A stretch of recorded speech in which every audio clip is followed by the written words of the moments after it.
Oh, that's a little loud, Gene. Sorry. That is a little loud. Could this be better? Like a gunshot. There, that's better. Much better. All right, we're trying to get that perfected. By the end of the year, we'll have that down. Welcome, everybody, and it's nice to see a good crowd out tonight. Anyways, we have a couple things on the go, so yes, well, I will do that, Gordon.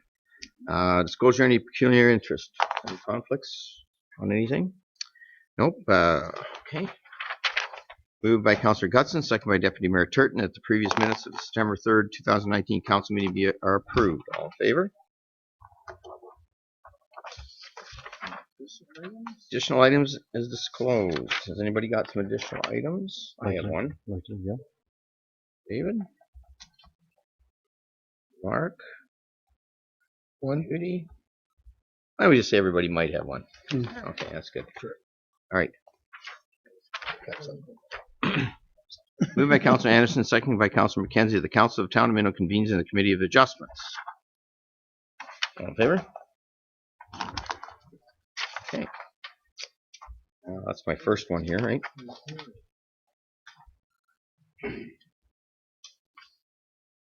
Okay. So we now convene into the Committee of Adjustments, and it's for a minor variance, MV 2019-05, Martin, 6516 6th line, Town of Minto. I'll call the public meeting to order and publicly state any decision reached by this committee today cannot be used to set a precedent. Each application considered by the committee is dealt with on its own merits, and no two applications are exactly the same. Public hearing is to consider a minor variance on file number MV 2019-05, Martin. I will call the Secretary Treasurer to Duff to state the following information. Thank you, Mayor Bridges. The subject property is legally described as Concession 7, East Part Lot 9, municipally known as 65166 line, Town of Minto.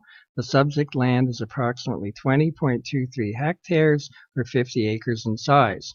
The purpose and effect of the application is to permit the construction of a dairy barn addition to be located 88.3 meters or 290 feet from the nearest neighbor's dwelling and 16.4 meters or 54 feet to the side property line, and a liquid manure tank to be located 126.7 meters or 416 feet from the nearest neighbor's dwelling and 9.1 meters or 30 feet to the side property line.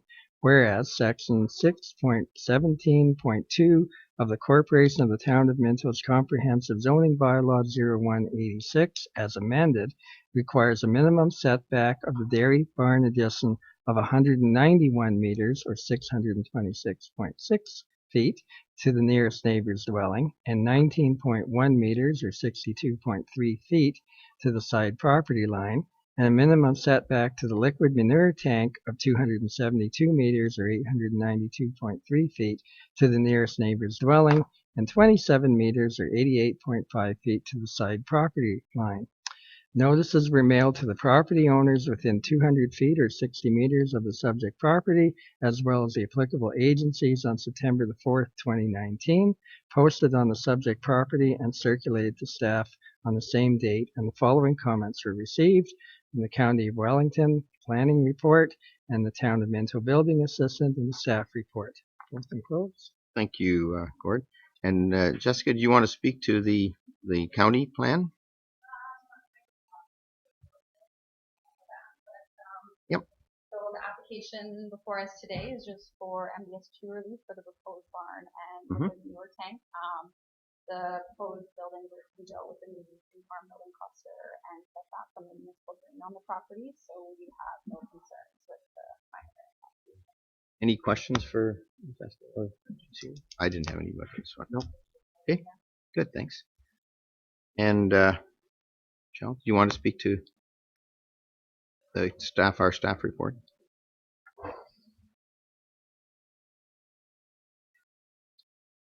We really don't have very much to it's pretty straightforward. Pretty much speaks for itself. It stays within the cluster and away from the drain. Staff had no concerns. Okay, thank you. Any questions for Michelle? Nope. Nope.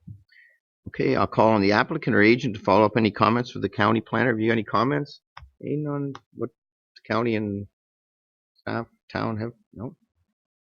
Probably not. Did you want to speak to anything, or I'll get you to come on up and.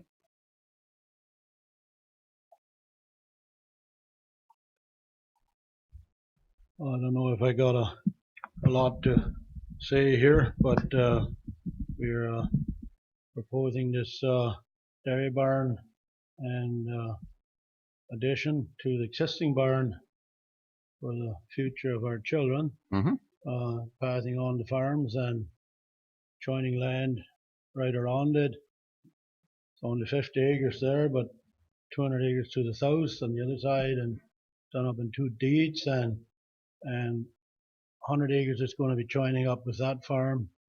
And with the municipal drain, we've got a bit of an issue. We can't build a barn over a municipal drain. No. So we're trying to keep it on this Right. side, and it's affecting lot line issues.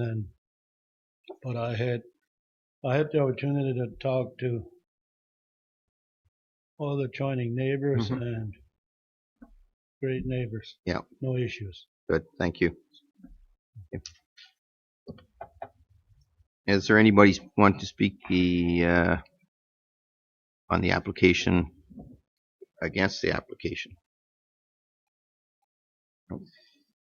Excellent. Okay, so Mayor Bridge, I have 2 decisions here, one in favor of the application and one denying the application with all the setbacks as outlined in the introduction. So, We'll just pass. so Okay, you better Yep. read what council thinks. all right, then I will ask the secretary, upon resolution, you want to send it around. Does anybody have any more questions on it? I pretty self-explanatory to me, that's all. All good? Okay, it looks like a positive. Going to be in favor of the, It looks like we might be in favor of it. If you have send that around, I think you'll get enough signatures.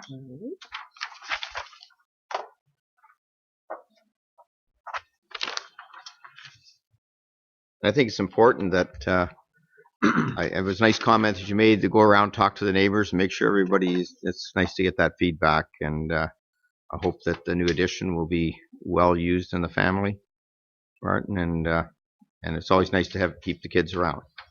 So good stuff.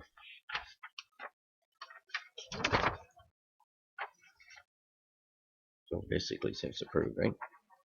yeah, So that was approved, and so anyone wishing to have that, where is it on there?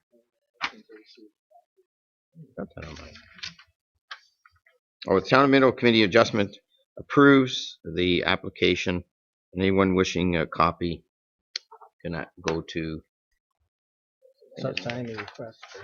sign the request and notice, which we did. And you don't actually have, if anybody in the audience want a copy of it, probably not. Okay, so that's good. Approved. Okay, so you're going to officially adjourn the meeting? Yep, officially adjourn the meeting. Okay. There. Okay, next up, we have to move out of the Yep, so we have to. adjustments. Moved by Councillor Dirksen, second by Councillor Elliott, the Committee of Adjustments convenes into the Committee of the Whole. All in favor?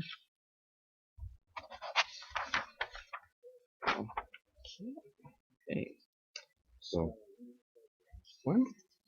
next up is a public meeting. Where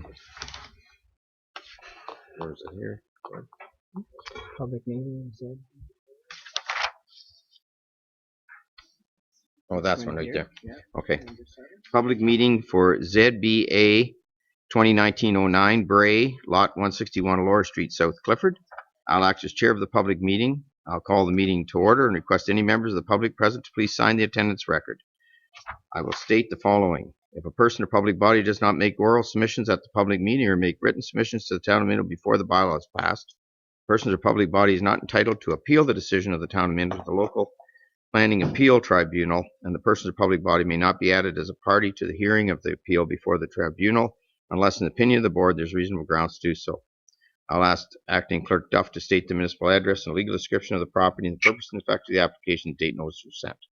Thank you, Mary Bridge. The property is subject to the proposed amendment is located on Plan Clifford Lot 161 with frontage on Laura Street South, Clifford, Town of Minto. The purpose and effect of the proposed amendment is to rezone the subject lands from R1B residential zone to R2 residential zone in order to permit the construction of a fourplex residential dwelling with a reduced rear yard setback and permit the required parking in front of the main building. Other zoning relief may be considered for the proposal where appropriate. The notices were mailed to the property owners within 400 feet or 120 meters of the subject property, as well as the applicable agencies on August 29, 2019, and posted on the subject property. The following comments were received from Jessica Rahim, the planner with the County of Wellington, and her report is attached. Town of Minto Building Assistant report, and her report is also attached.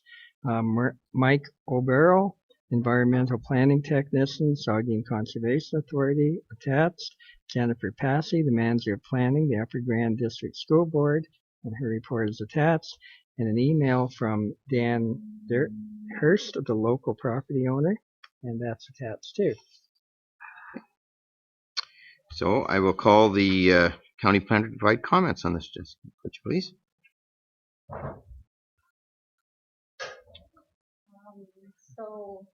Evening. So this is a statutory public meeting that is a requirement as part of the planning process outlined in the Planning Act for the vacant property located on 161 in Clifford with frontage on Aurora Street. So this public meeting will allow the opportunity for council and the public to ask questions and seek further clarification from the applicant. It will also provide the opportunity for the applicants to address any concerns that have been raised at tonight's meeting. And at a later council meeting, planning staff will provide a recommendation report to council and any comments and provide any comments about the issues that may be raised tonight. So the zoning amendment application is to rezone the subject lands from R1B to R2.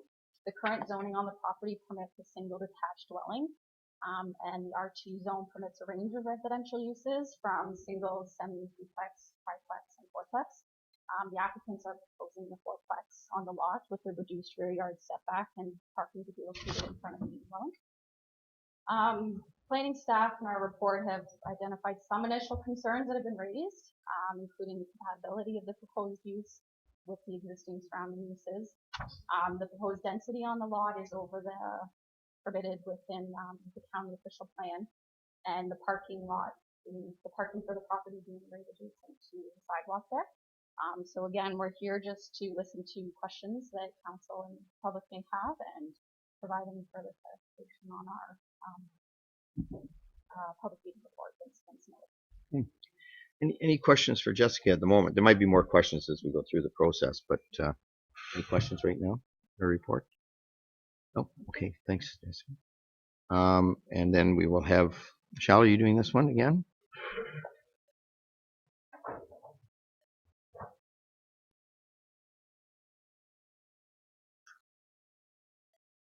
Thank you, through you, Bridge.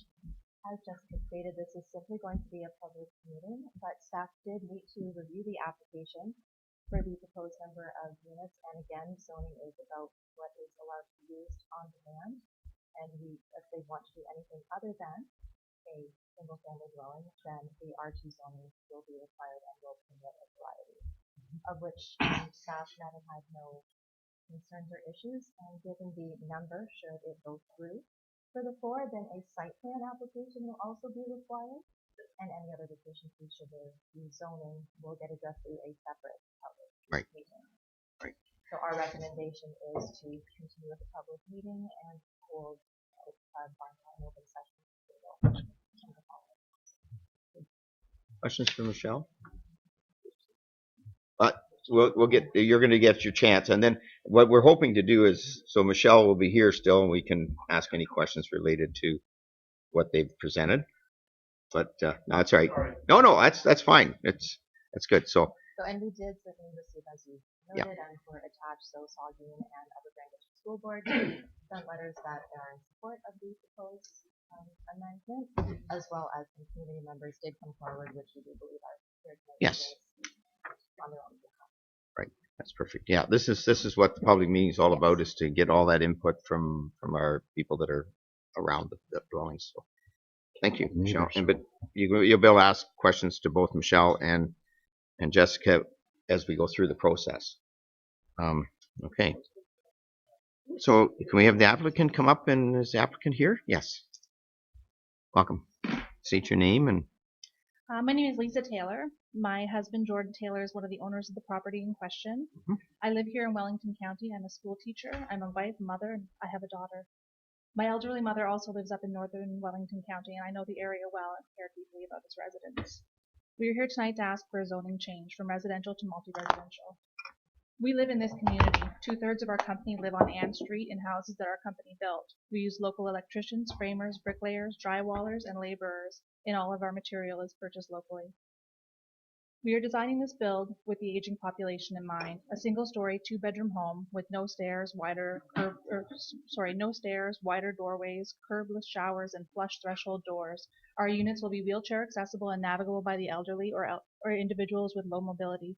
They are geared toward people who are looking to downsize and maybe get out of town and move into a quieter neighborhood. We currently have a rental on Ann Street, a simple semi-detached home, which was completed last year. When we posted the units for rent, we received 20 responses within the first hour and over 100 within 24 hours. People work in this area and they want to live in this area. These are people who will eat, shop, and spend money locally as well. There's a housing shortage throughout all of Wellington County, and people can't find a place to live. If they don't find one here, they'll go elsewhere. We would like to address some of the concerns that have been brought to our attention. Snow removal and lawn maintenance have been brought as a concern about how this will be managed. We will be hiring a local company to handle the snow removal and lawn maintenance, ensuring a clean property and employing another local contractor. There is one tree of note on our lot, and unfortunately, our proposed layout cannot allow it to be saved.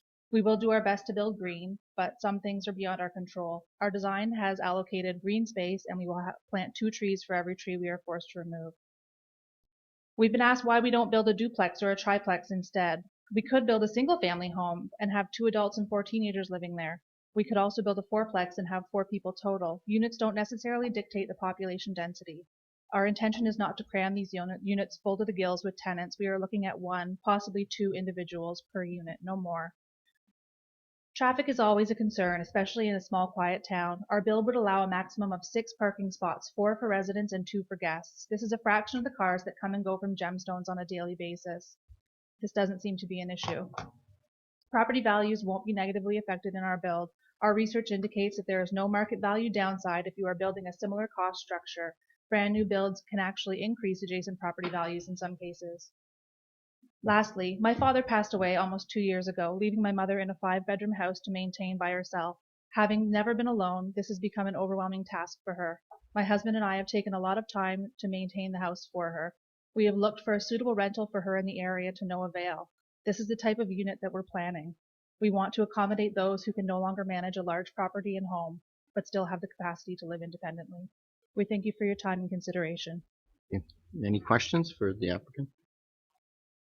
Yeah, thank you, Mayor Bridge. Lisa, question on the driveway. Is it one single driveway, or will it be a wide drive? Can my husband Sure. address some of these questions? As for the driveway, we're still in the planning stage. Okay. There is a curb cutout from when the street was redone, Yep. and we're doing our best to work with what's there so that we don't have to disrupt the newly done street. Yep. And am I right, Michelle or Terry, that driveways and stuff would have to come back to the site? So yeah, Well, the driveways would be addressed through site plan approval. We would be looking at keeping the minimum width onto Elora Street, so there'll be a landscaped boulevard piece between the actual parking lot and the sidewalk itself. The width of the driveway going in would be roughly 18 feet to allow for an in and an out simultaneously. That's kind of what we would be looking for. Mm-hmm. Thank you. Any other questions for Favor? anybody else in favor? Yeah. No, I haven't got through here yet. Yeah, no, they that doesn't come. What? They're in this one. Well, I know I always let the council ask questions as they go, Gord. That's just the way we've been. Sorry. Yeah. Anybody else other that wants to speak in favor of the board? Do you have a question again? I did. The house on the front, is that be part of the property? Is it intention to sever that off at some time, or? The house on the front. Well, I'm sorry. There's no house in the front. Well, circled in red here is that lot. Where? And then there's strokes through the older house there in the front. That's nothing to do with this. No, that's nothing to do. In behind that house, according to this. Sorry, I don't know what you're pointing at. Well, Can I have a quick peek at it. The blue area is what you want. Or Yeah. That's where the proposed. There's a house Yes. right at the front on the highway, No. and up here. Right here he's talking about. Oh, So an this empty one. lot? Is that what he's talking about? They're going in behind here, right? House? No house there. 2, Mark? 3. Mark, that was trailers that used to be stored on the property. Yeah, Oh, that's it's an just old that- photo. It's a Google 2015 right? photo, and the hatch mark kind of fuzzies what was actually there, but there was no structures on the property. Okay, we'll forget about the fuzzies then. Okay, thank you Yeah, for a thank you. moment. And just hang around because I'm sure there's going to be some inner talking here. Anybody else in favor of the proposal that's here? Okay. Anybody that would wish to talk about opposition to the proposal or has some questions that they want to bring up at this time? Mr. Hurst? Come on right up and then just state your name into the record there because you're on TV. I don't want to put extra pressure on you there, but Thanks a lot. I'm just kidding. You're fine. It's Dan Hurst. It's Dan. And I'm opposed. I submitted the email. I don't have to go through that, right? No, we've got that, and it's maybe where you are in proportion to which I think. We're on the corner. The house in the picture. Oh, actually, you can yeah, we see had it the house up there on the right-hand side. on the right-hand side in this picture. I'm looking at it. It's on my right. Yeah. Okay, gotcha. Yeah, that one's a up-to-date picture. The ones in some of the plans. Yeah, they're a little different. Yeah. Obviously, not in favor. Not, as I said in my initial letter, sad to see an empty lot. Oh, okay, understand. Sold it. It's going to be, I'm thinking it's R1. It's going to be a single family home. I'll have another neighbor. And then when I came in and looked at the plan, because now I'm interested, what's going to happen. I find that now it's 4 neighbors to me, 10 feet away. And it's not the characteristic of Clifford. It's not in the town of Minto submission because it's cut off, but I did notice when I was in that, as they mentioned, it said tenants will remove their garbage only mornings of the garbage collection. Okay, and I understand maybe it's geared toward elderly, but when it's a rental unit and you've got a space available, many people apply, not always that restrictive. Do the elderly get garbage collection brought out for them? It's only in the morning of. I don't know. And I had a question that was mentioned in the town of Minto one. I'll just get the way it's worded here. Sorry. A little nervous. No, just relax. This is just like you're talking across the table from somebody, right? Okay. So it said that the relief is proposed for the rear yard setback, and they give the dimensions. Proposed parking lot location front yard, where newly revised bylaw unintentionally omitted this permitted use for multi-resident units. But I want to argue that it was put there intentionally to prevent large development in maybe an R2 area that's not suitable for this size of a development. Did Michelle? Did you want to speak to that, or Terry, or one of you on just the explanation of that piece and that? So report? in the housekeeping amendments that we passed earlier on this year, there was kind of for singles and semi-detached dwellings, there was conflicting information in the bylaw. The single-family provisions required if there was no attached garage, then provisions or space had to be provided beside the house for parking.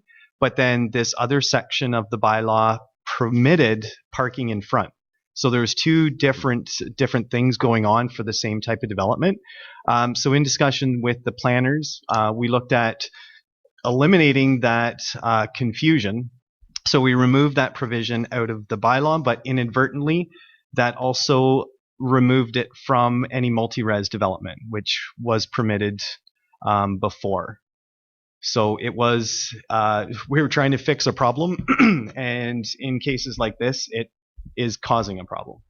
So additional relief is needed for that section. My concern, and I understand what he's trying to explain, but my concern is we are asking for an R2 type zoning with how many exclusions or exemptions to that. We might as well go to an R3, but we know an R3 won't fit. R3 allows for buffer, but R2 doesn't have buffer zones between neighboring properties. That's why I'm bringing up these concerns. Thank you on that. Yep. I also, looked at the zoning and the current R2 buildings in the area of Clifford, and they all have frontage, individualized type parking, as opposed to one parking, everybody's just in one spot. Those are R3 type zones in Clifford. So I'm thinking that this, again, and I was happy to see that, through the county's report, that the density was actually too high, and it was like an overdevelopment of that. And it's indicated by this cramped and the amount of parking spaces. My other concern is too, I don't currently have a fence on my yard. You say it's only 2 guest parking, but everybody knows, well, there's 4 people or 4 possible families, houses, whatever, people there. Only 2 guests? Well, what about the other 2 people? They can't, there's no schedule for visiting guests. Where's that overflow parking going to go? Is it going to go across the road in the mill parking? Is it going to go in Gemstone? I'm sure they don't appreciate that. Or is it going to go on Nelson Street? And then people just walk across my yard to their place, which is 60 feet away. Whatever, 70 feet. And I think that's, yeah. That's it. I've posted what my concerns were. Yeah, and any other questions for any of the other people that presented then? Or are you, I mean, you had, Jessica, did you want to speak to the overdensity thing, or did it, like? You need a mic, because I'll get yelled at if nobody can hear you. So through the county official plan, it does talk about medium and low density. So the density that's been calculated based on the lot size is over the permitted on the property. So if you do go to the R2 zone, as I mentioned earlier, it does provide a range of residential uses, single, semis, duplex, triplex, fourplex, but based on our calculation, the density requirements are not met. The official plan does outline a number of requirements that need to be looked at, including landscaping, parking, access to the property to be considered if you do go over that density requirement, but we've just kind of raised it for you guys to be aware that the lot is being Can I ask you, Terry, would that be handled in the site or not? If the zoning was passed, then it would open up the door for everything up to a fourplex. Having said that, however, site plan approval does go back to council. Yes. So if council wasn't happy with the 4 units and wanted 3, it's, you guys get to approve the development again. That's what I'm saying, maybe to Dan, is it's hard to really get down to the real how it's all going to look yet until you actually put a site plan together, which we have another opportunity to look at to see whether it's going to fit or not fit. And that's what I'm saying. So like today is good to get, we're gathering all the information today, and now we'll go back and work with everybody to try to come up with what works and what doesn't work. Okay, so that's. And that's the site one, is that a public meeting, or is that? It's not a public meeting, but everybody would get notice of what. It is on council's agenda. Yeah. There is no notification. There's no notification required to neighbors. Yeah. Unless council, that would be a decision council could make for that as well. Right. Okay. So. Is it posted? Like, how do I stay informed? Because I mean, obviously, I'm in opposition for such a large development. Mm-hmm.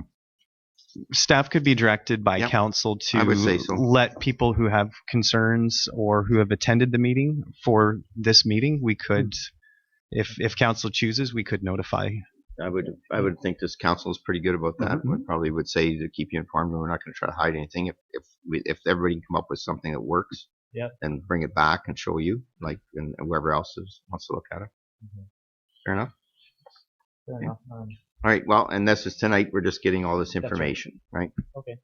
Thank you. Thanks, Dan. Anybody else wishing to talk on the proposal? In opposition? Okay. Oh, sorry. Doug, you want? Okay.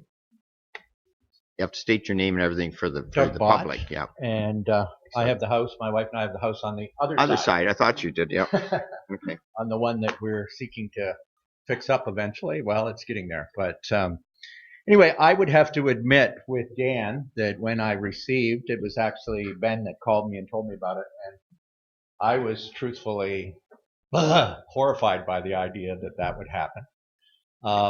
The other thing, though, my question is partially answered by what the intention is because I do a lot of visiting with seniors and people in the community, and we have people in a resident like that in Listowel, and it's absolutely an ideal place to have.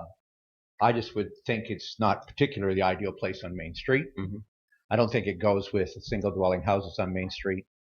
I think the difficulty is for both of us, by what Dan shows me, that he gets the back of the apartment against his side.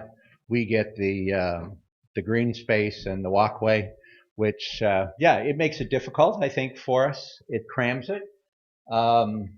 My other big concern, and I guess Dan certainly mentioned it, it was interesting just the day before I talked to somebody else that has some low-cost housing rentals in Clifford. The difficulty with how to evacuate people that you need out, how to handle the issues that come with it, and numerous things like that. And I'm not sure that kind of a spot we need in Clifford, another one of those. So I don't know how we regulate it to ever stay to this kind of a housing unit. What makes it stay there? That it's a seniors housing unit. What makes it ever be that kind that it doesn't become a low-end apartment that has all kind of issues related to that. And so those are my concerns. I have some others, but I would assume that probably through building or whatever else is we already have an incredible water issue in our house because there's 4 lots that all run our way. So we have had to work like crazy, dollars-wise, all kinds of things to fix it up so that we this is the first year we're reasonably keeping the water out, but it hadn't rained much this year, so it's not bad to keep it out this year. But have a difficulty. So obviously there's had to be an incredible amount of work done to get rid of that water that's going to come off the roof. And so it heads out to the storm drain, not across to our lot and in our house, because it's a real difficulty there, has been. And so that's one. And the other one that I already mentioned was the issue of a low housing issue that brings that kind of clientele to it. I have no problem with what you stated as far as that kind of residence. Great neighbors. Okay. But who guarantees it'll stay like that? Great. But those are my questions. Thank you. Great. Anybody else? And now the applicant, do you want to there's one. Sorry. Well, I'm sorry. All right. State your name. My name's Sandra Purcell. Yes, Sandra. And I live at 50 Allure Street, and that's lot 159. So I'm neighbors to Doug. You're on the other, just going down. On the first house coming in. Yep. So my concern is the situation of where they're going to put this development. I want to know what kind of structure it's going to be. Is it going to fit in with our cozy little neighborhood, or is it going to be a new modern build? I don't want to see a new modern build. I want to see a heritage home structure built there. Something when you're coming into Clifford, the town of Clifford, you're going to say, wow. Not, oh my God, you know. And again, Doug mentioned about the water issue. I'm at the low end. And so all this water from up here drains down into my lot. And I have pooling as it is, that doing the new road structure and all this didn't help. My concern over the parking lot at the front, I think, and you're saying seniors? God, the average age can't back out onto the main street. You're putting 4 seniors trying to get out and manipulate traffic onto Highway 9? Like, come on. Like, there's just accident after accident waiting to happen in that block. The excess snow, they can say they're going to have it removed. We don't have snow removal in that block, I'll let you know. I have to fight for it because sometimes the snow drifts get so high that you cannot back out of your driveway. You can't see. Now up further, they have all snow removal. But down at that block, there is no snow removal unless I scream. So now you're going to bring in a parking lot. They better be on top of snow removal because I don't want to back out of my driveway and get crashed.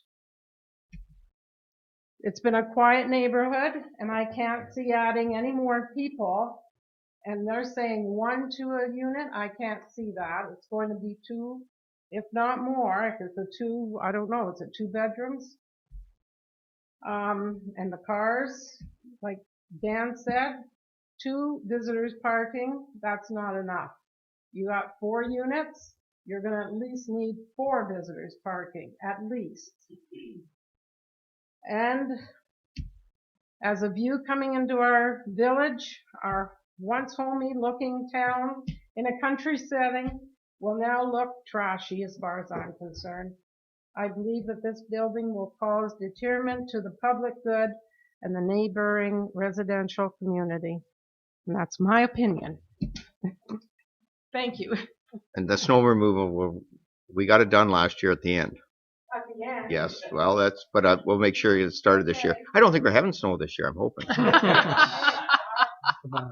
But I just don't want my taxes to go up. I know. The only. Because this guy has snow that the town's got to deal with. Yeah. Right? Okay. All right. Anybody else? Yes.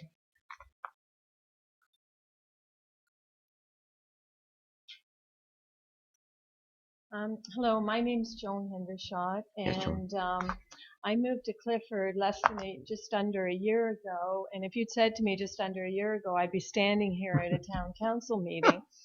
So we never know what is going to be facing us. I actually live on Clark Street, so I received the notice. Okay, and, behind. Yes, behind. Yep. So what will happen is the tree that they're talking about cutting down, I can see out my living room window. So when I drove by the lot today and I came home yesterday, I looked out at this tree and I went, I hope the tree isn't going to be cut down. And then I've heard that it is. I want to officially state that I'm opposed to this. So this was not what I signed up for with buying a house in the past year. I look at it. I've been looking at a lot of houses in the last year in the area. It's a very narrow lot.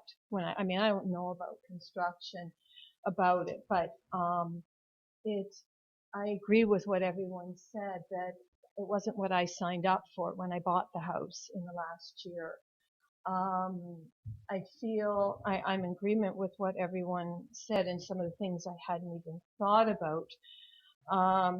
Concerned, of course, about the construction noise.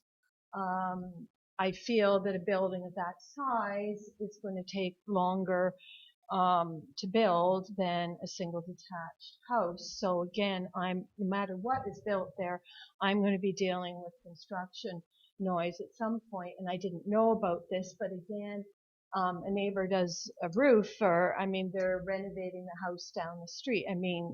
Again, that's all part.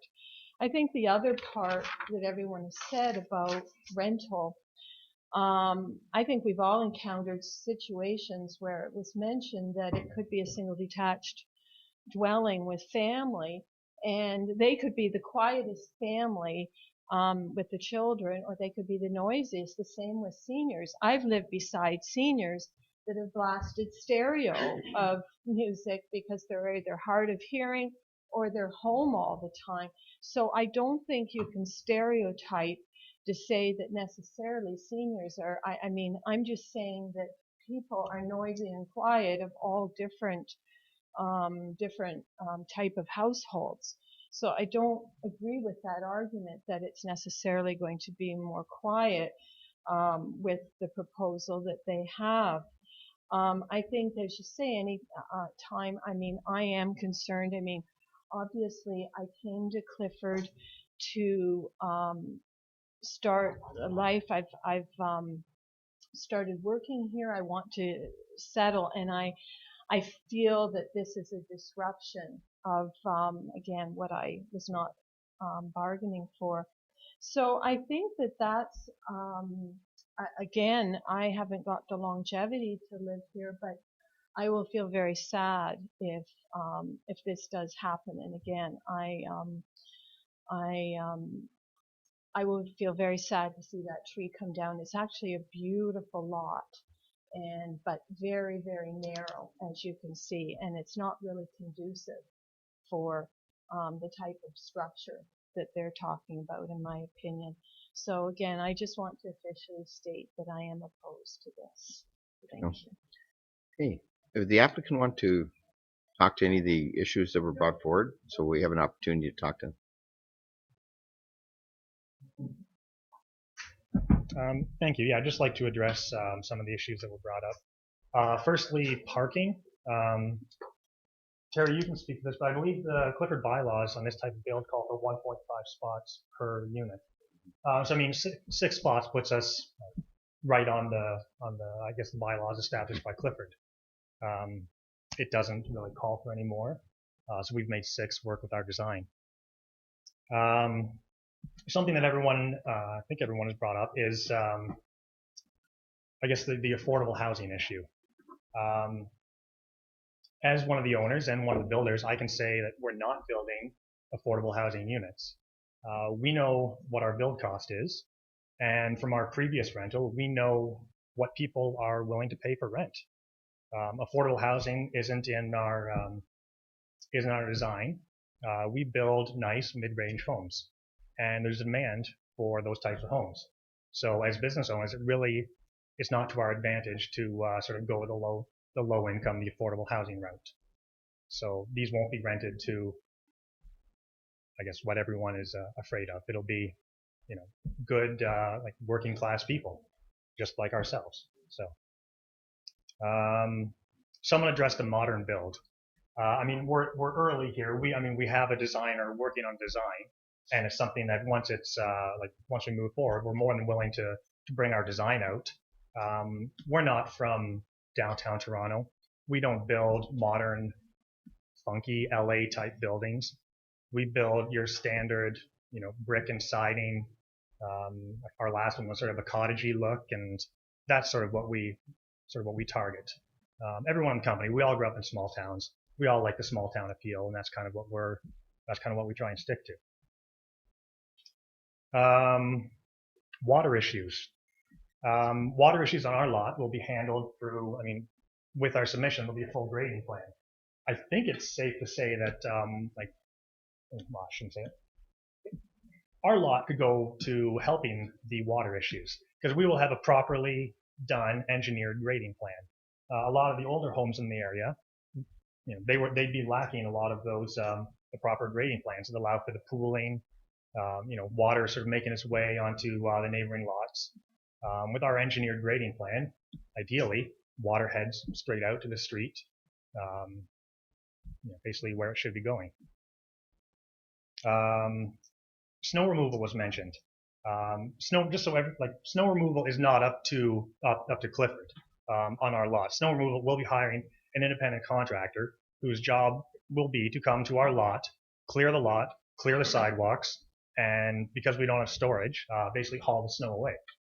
That's not on Clifford. It doesn't affect the Clifford budget. That's on us as the homeowners. Well, I think the snow removal, if I can answer that, was when we redid the street and everything. I don't think you had the actual banks got removed all the way down. And that's what we talked about last year. And I believe that's in the budget to make sure that happens this year. So what would happen if you got a good snow load, you would build up those banks at your driveway. And it's hard to see when you're going out and it's a busy road. So I think, is that what we were talking about, the snow? Not so much on your lot. No, I'm sorry. When we say removal, we're not talking about like snow piling. We're talking about a contractor hauling our snow. And we do haul off at certain times, and we've extended that snow removal down to that spot last year. Yeah, I know. Depending upon the winter, you have to haul it away sometimes. So, okay, nothing further, I guess. Okay. Any questions? Anyone? Ron. I just want to comment in Palmerston on Main Street. We have, I think it's a sixplex going 3 on one side, 3 on the other. Yep, we know. Very similar to what that is. Fits in very well. Residential people right across from it. Mm-hmm. Brand new residential people behind it. It all fits in really well. Yep. Just up from that is kind of an apartment building type, and it fits in very well too. I mean, it is, if you're concerned about, let me finish. If you're concerned about what it looks like, it does fit in very well. If it's the same kind of design, it looks very similar to what you'd be building here.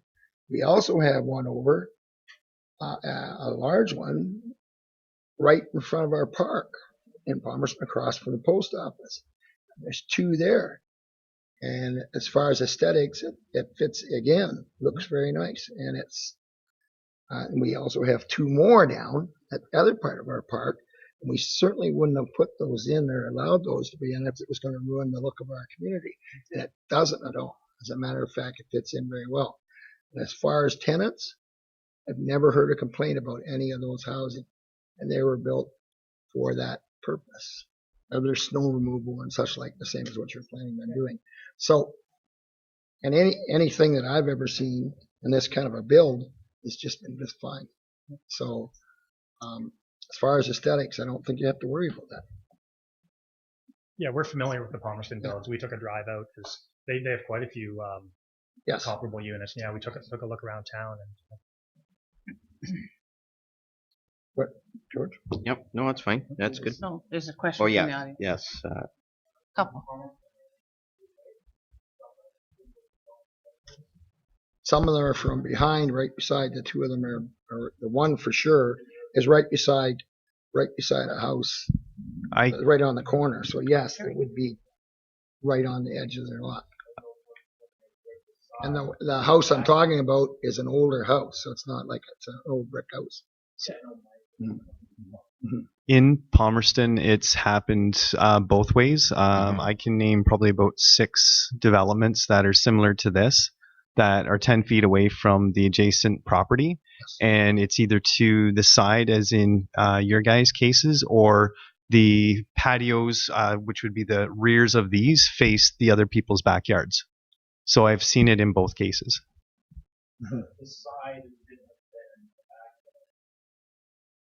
If the house is facing sideways and I'm 10 feet away, okay. But if I'm 4 backyards facing all 10 feet away, that's not the same. No, I'm just saying you were asking for examples if it happened either way, and in Palmerston it has, yes. 10 feet away in the same scenario, but 10 feet backyard. To one property, yes. Yes. There's been Yeah. several. Okay. Yeah. And Jessica, did you have your hand up? Yeah, I just wanted to clarify that a little bit too. So when we're asking for the relief in the rear yard, we're actually talking about the rear yard that backs onto the properties fronting on Clark Street. The technical rear yard definition in the bylaw requires the 7.5 meters, where the interior side yard requires the 3 meters. So where they're proposing, if you can see the blue line is the outline of the proposed fourplex, and where it's closer to your property, there is no relief being requested on that side there. It'll be the backyards of the units, but it's not the relief that's being requested in the zoning amendment. So just to clarify that a bit.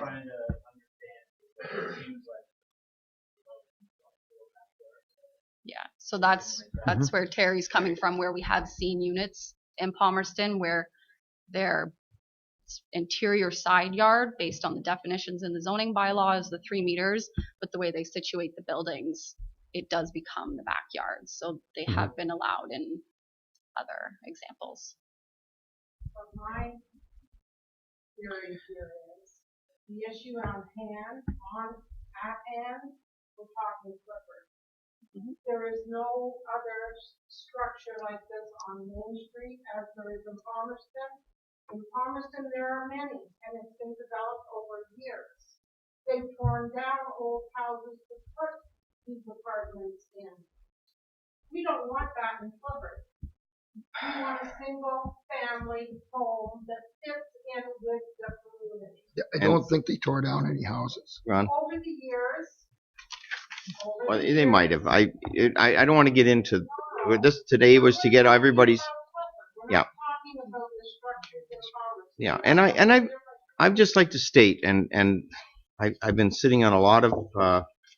They've been doing a lot of surveys about attainable housing, and that's rental and buying in Wellington County. We've had a lot of surveys out there. We're working on it. And this is the problem we have, is the fact that as soon as we find some areas that we might be able to put attainable housing in, and what I mean by attainable housing, whether it's rental or whatever, and at Clifford, we've got Harrison's has some of the same problems. We have no place for people to rent. I just heard of another person that spent his whole life in Harrison is now moving to Mount Forest. And you know who I'm talking about, because he could not find a rental accommodation to go into. My mother, she went to probably earlier than she wanted to go to Royal Terrace, enjoyed Royal Terrace immensely, but she went a little earlier than she wanted because there was no place in Harrison for her to go where it'd be level. And I understand we're trying to work around the issues about how much of a build it is and all that stuff, and we're going to do that today. But I just want to say, Clifford really there's people in Clifford that would love to stay in Clifford, but they have to sell their big houses. Eventually they have to move into a rental accommodation. So I think it's great that somebody wants to build a rental accommodation. Whether we agree where it is and all that, we can disagree with that. But I think we have to realize Clifford can't stay individual single housing units if we want to keep the residents of Clifford in Clifford for their later life. Because not everybody can look after a house that has stairs and everything else. We need that type of housing. So I understand the concerns, and we're taking those concerns back, and we're trying to work with those concerns with our planning and with our building and with our young gentleman here that was willing to invest some money. And I know you do a good build because we've seen some good builds. So that's what today's about. So we can get into all the other stuff, but let's go from today, go back and look at the individual stuff, figure out what can be worked out. And then we've said, this council has said that we'll bring back a site plan and let you guys see it and whatever, and hopefully we can come up with something that works for everybody. Because I really believe this type of housing is needed in Clifford badly. Not necessarily that we need the rental income. We need that rental spot. And if we don't get it, then you're having seniors, they're going to have to leave their place that they spent their whole life in, right? To go somewhere else because there's housing in these other places that are willing to accept it. Mark? Will there be a concept ready before we vote on this October the 1st to see?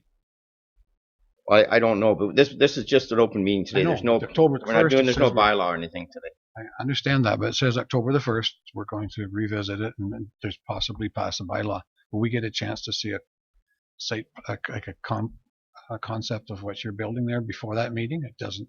That's not enough time to me. But maybe it's already. I don't know. Is that October 1st? It'd be nice to see it before we have a vote on it. Well, we'll have to see it. We'll have to approve the site plan. So if we're voting on the bylaw on October the 1st. Well, we're not voting it on here. We have to look at the site plan. Yeah.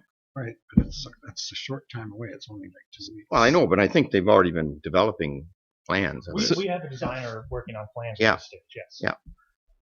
So site plan approval wouldn't happen until later down the road. So that would deal with a lot of these concerns. Maybe it might be possible, I don't know how far your designer's along with it, to get like an elevation plan or something of it's a kind of a short time frame. I'm just trying to think of I see what you're talking about, Mark. I Okay. can talk to them. Yeah. I can send an email. And maybe we can see if we can get something brought forward with our next report, just on the elevation. We're gonna have to sit down and chat about some of this for stuff. Sure. No, I'll send him an email. Yep. Perfect. Okay. I just have one question. We're all downstairs here. How is the field that was next door to you? Well, I'm not.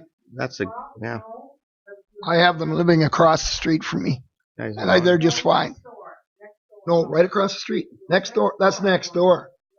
I don't know how next door I can get. I like the design of the house right across the street than the one beside me.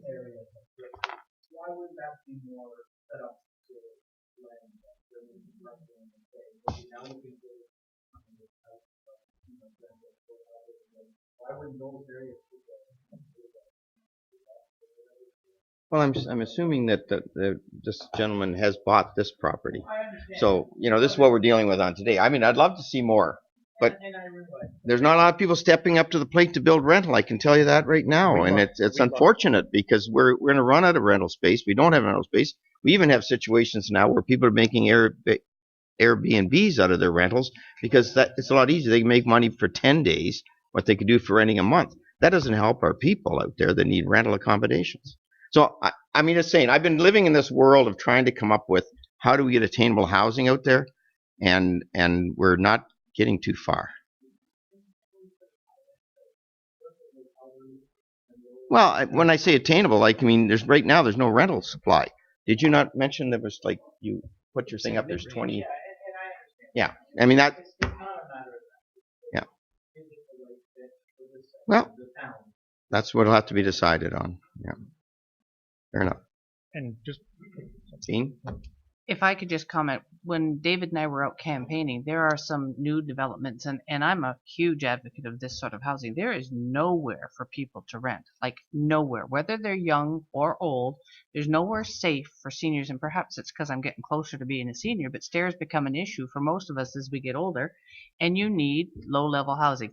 Understand your concerns about having a multiplex development right beside your property, but the ones that we were into in Palmerston, they are delightful places. They are really, really nicely done. I would not have any problem at all having one of them beside me, no matter where I live. I live out in the country, so right now it's not an issue, but this is a need for the community as a whole, and to see people having to leave our community, and you can pick a street in Clifford or a street in Palmerston or a street in Harrison and say, well, it shouldn't be on my street, it should be on somebody else. It needs to be on every street. We need more housing. We simply don't have enough for our community. If we want to grow and thrive, want to keep our seniors close to their families, there has to be a place for them to live.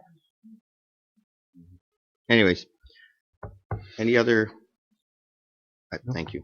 Thank you. Okay. Mm-hmm. Sorry, can I just have a motion from council that the council fundamental direct staff to provide notification to members of the public signing the meeting regarding the site plan agreement? Sure. Yep. Thanks, Annalene. Moved by Ron, second by Jean. All in favor? Good. Yeah. That just to make sure you get notification to going forward. Okay. So I will state if anyone wishing to be notified of the decision of the council of the town of Minto in respect to the proposed zoning bylaw amendment application must make a written request to the deputy clerk, town of Minto at 5941 Highway 89, Harrison, NOG 1ZO, or email at annalene@town.minto.on.ca. We'll just close her off right now. Okay. Okay, thank you. Good. That was good input. We'll take it from here. So next up is the delegations, right? Well.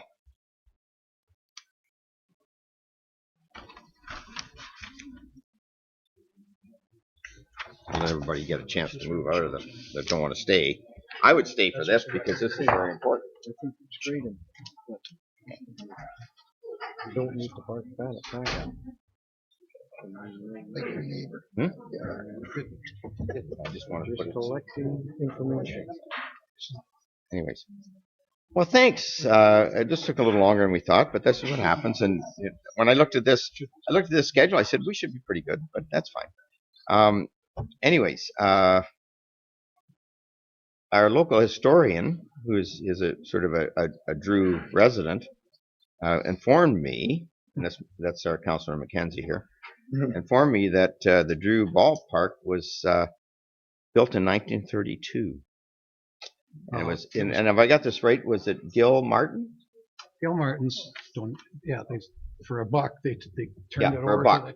and it might have been playing there long before that, I don't know, but officially it's 1932. 1932. I don't know where they played ball previous to that, but it's still going on up there. I think I played a game in 1935 there. Yeah, right. It was a small game, but Yeah, 4 acres. Yeah. Yep, 4 acres. So I just want to read this because the Drew Board is a great community group, and in the town of Minto that looks after the Hall, Ball Diamond Pavilion, just down the road.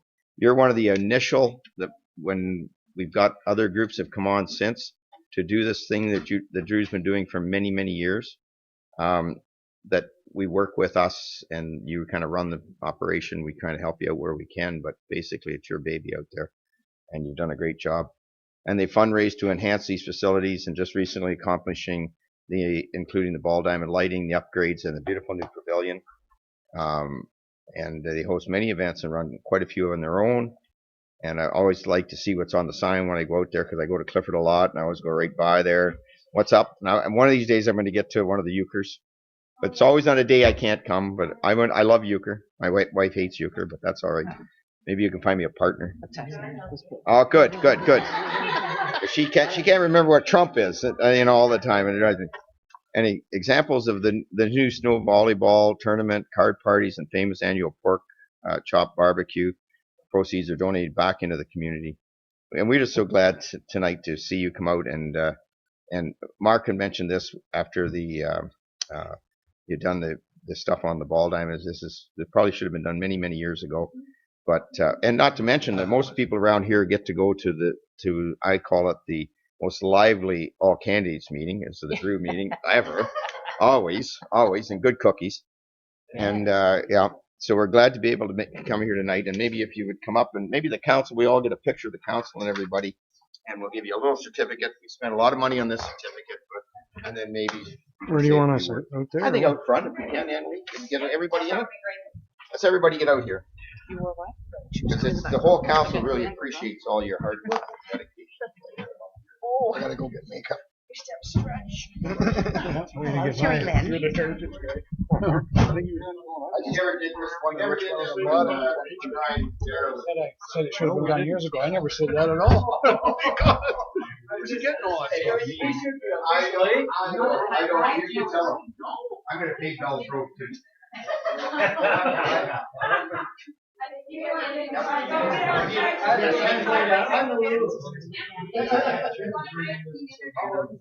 We're working on that.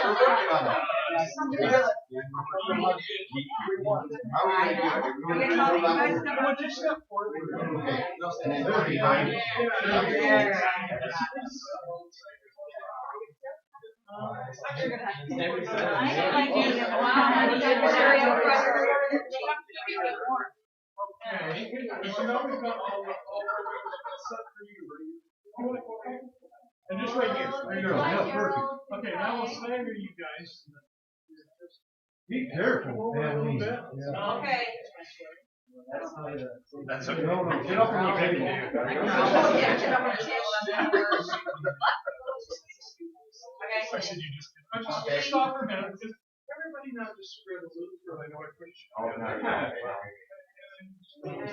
Keep back the other way. Nope. Well, everybody will.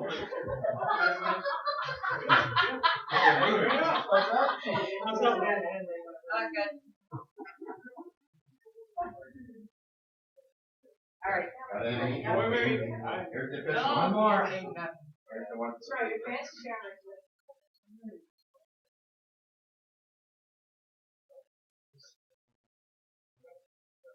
Perfect. Who wants to say a few words now?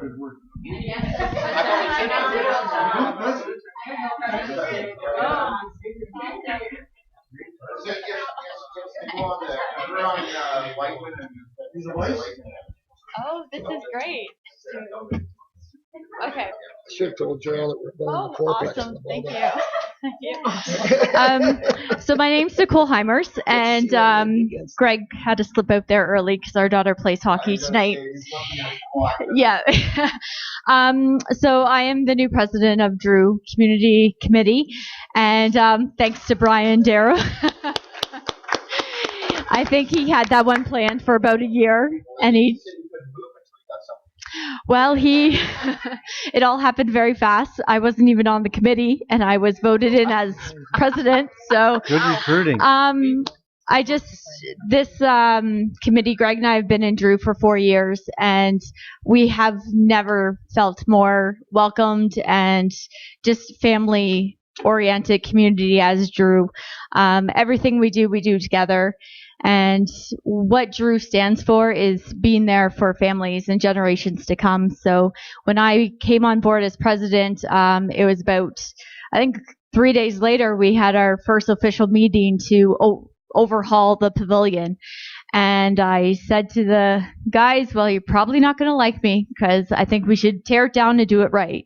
So we tore it all down and we started from scratch and we did it right. And as Brian Darrow said, hopefully, well, I don't know if I'll be president for 40 years like him, but hopefully the pavilion will be there for many, many years to come again.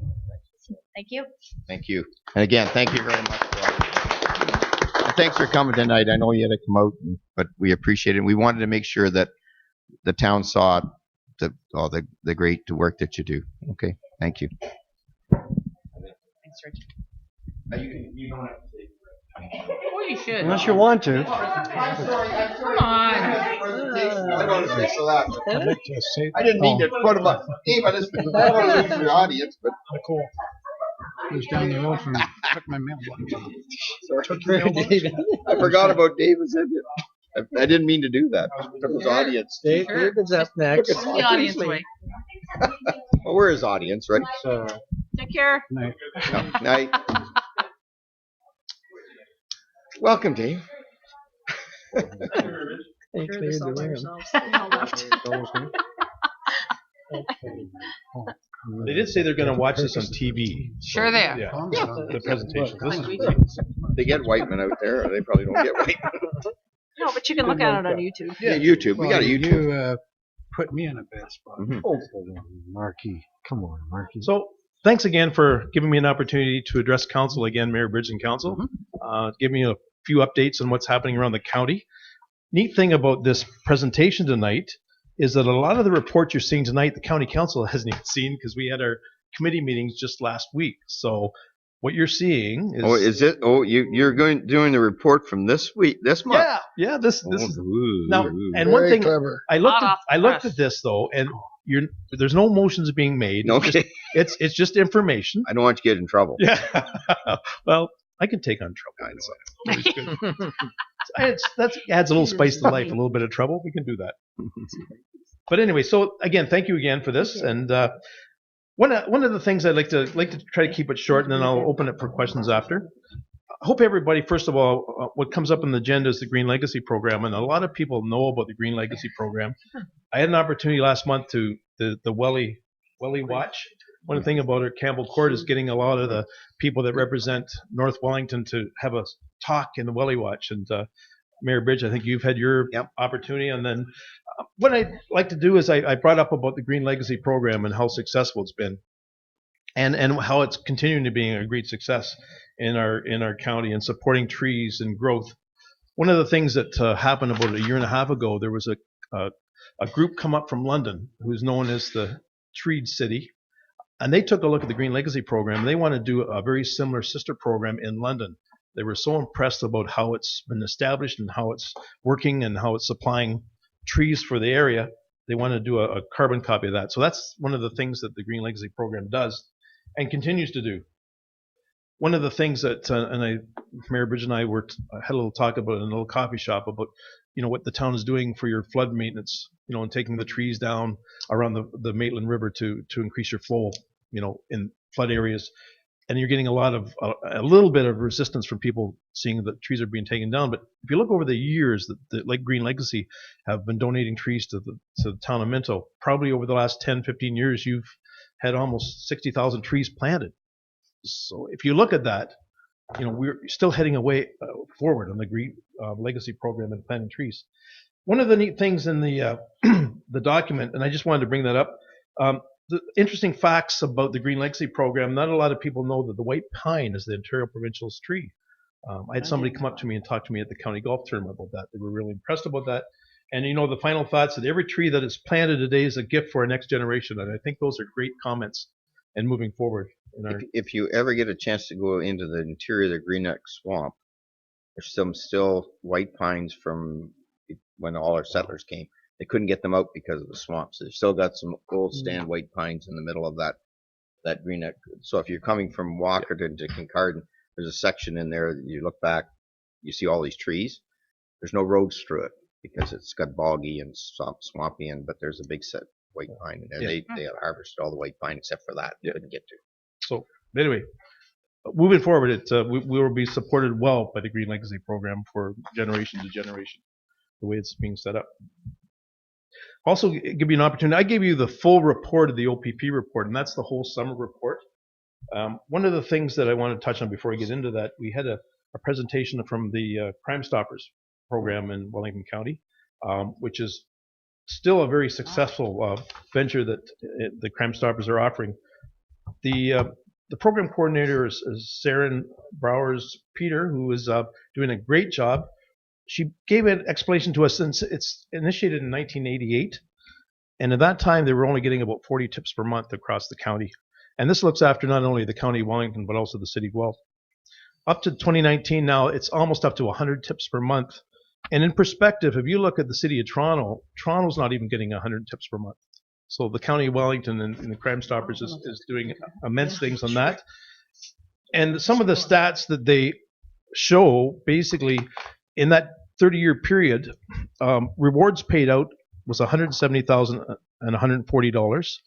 They've recovered in monetary value, like in seizure of drugs and stolen vehicles and stuff like that, $37,517,563. Cases cleared, there's 2,272 cases cleared and 1,554 arrests made. And that's just Crime Stoppers. And the Crime Stoppers are represented from the whole county. There's representation from every municipality on the board. It's all volunteer. They do fundraising, and they use those fundraising to pay out the money out. Which brings up to another topic. As of the 25th of this month, which is next Wednesday, they're having a golf tournament out at Pike Lake.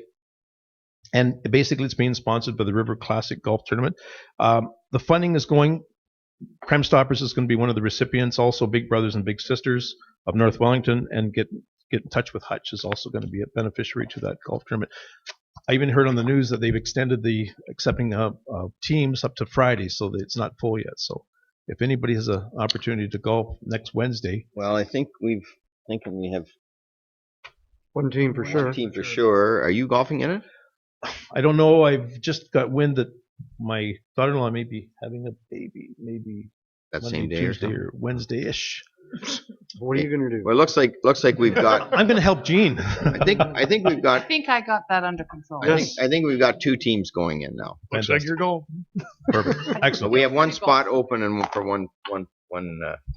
One spot open. Okay. Well, maybe tentatively, maybe keep me there depending on. We'll see. I'll check with Jean first. Yeah. I should get approval tonight. Yeah. All right. Fantastic. That's the plan. As soon as we're done here, we're going to finalize those plans. Okay. Tell that baby when to show up. That's good work. One of the things in the Guelph Wellington Crime Stoppers have been recognized, and they've won many awards, and you've seen that in that documentation. And they're not only known through Canada, but also internationally of all the awards they've been receiving because of how efficient they're working and what they're doing. They've started a new program called EPACT, which is Education, Parents, and Children Together.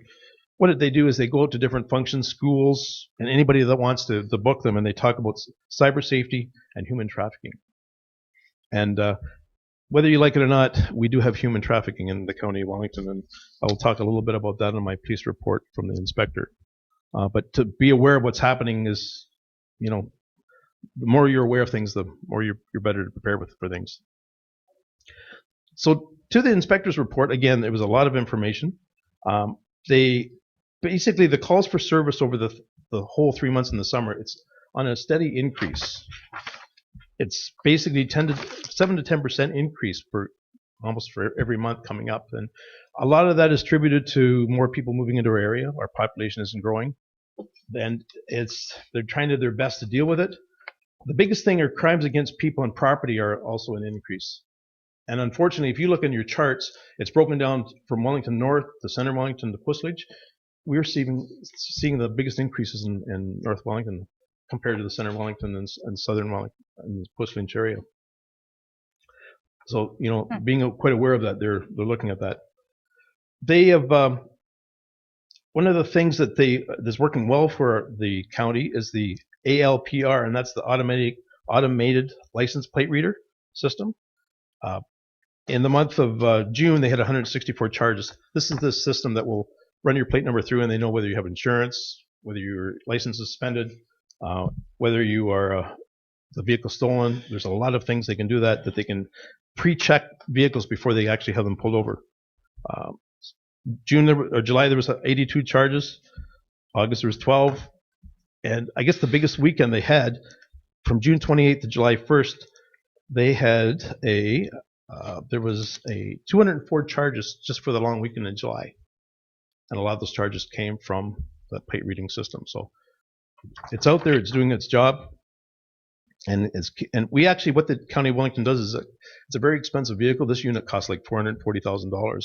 So there's other departments will actually rent it out in the County of Wellington for the use of it. The part of his report also talked about the impact team in the County of Wellington. That's IMPACT stands for Integrated Mobile Police and Crisis Team. It's made up of 3 CHMA clinicians. That's the Canadian Mental Health Society, and a police constable. And what they do is they are called to different situations that there's probably people that are mentally having mental issues or there might be household disputes. And what they've done is this impact team, for the amount of calls they come out for June, July, and August, most of these calls, people would go automatically to the hospital.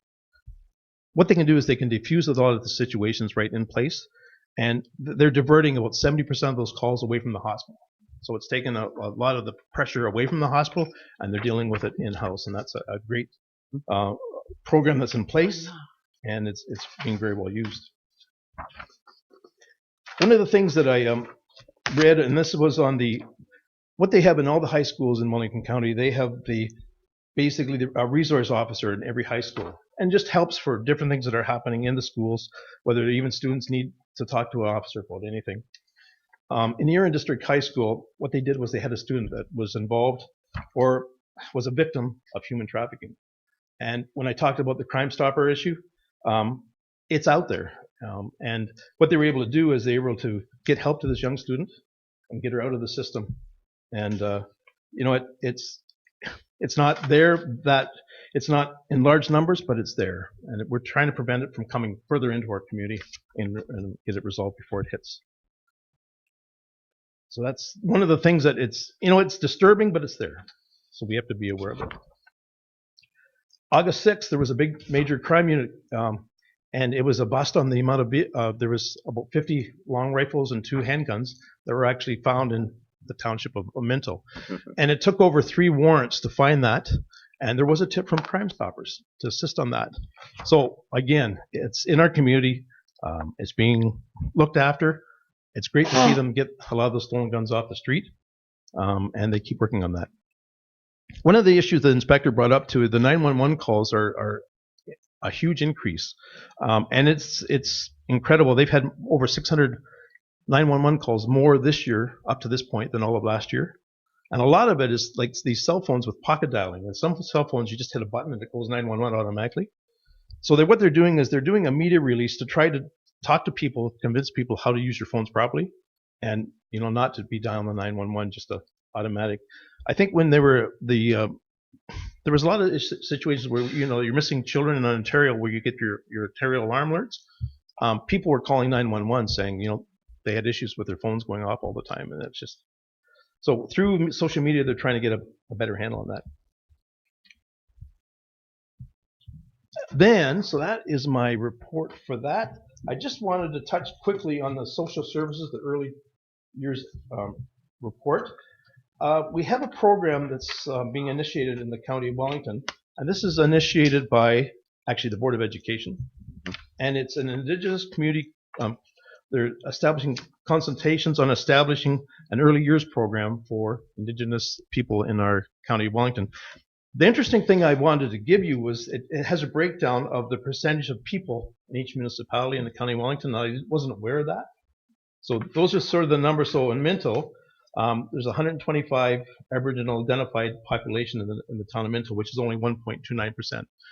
Now, what they're going to do is they're going to do the study to see if there's a need to establish some sort of an early years program in the County of Wellington.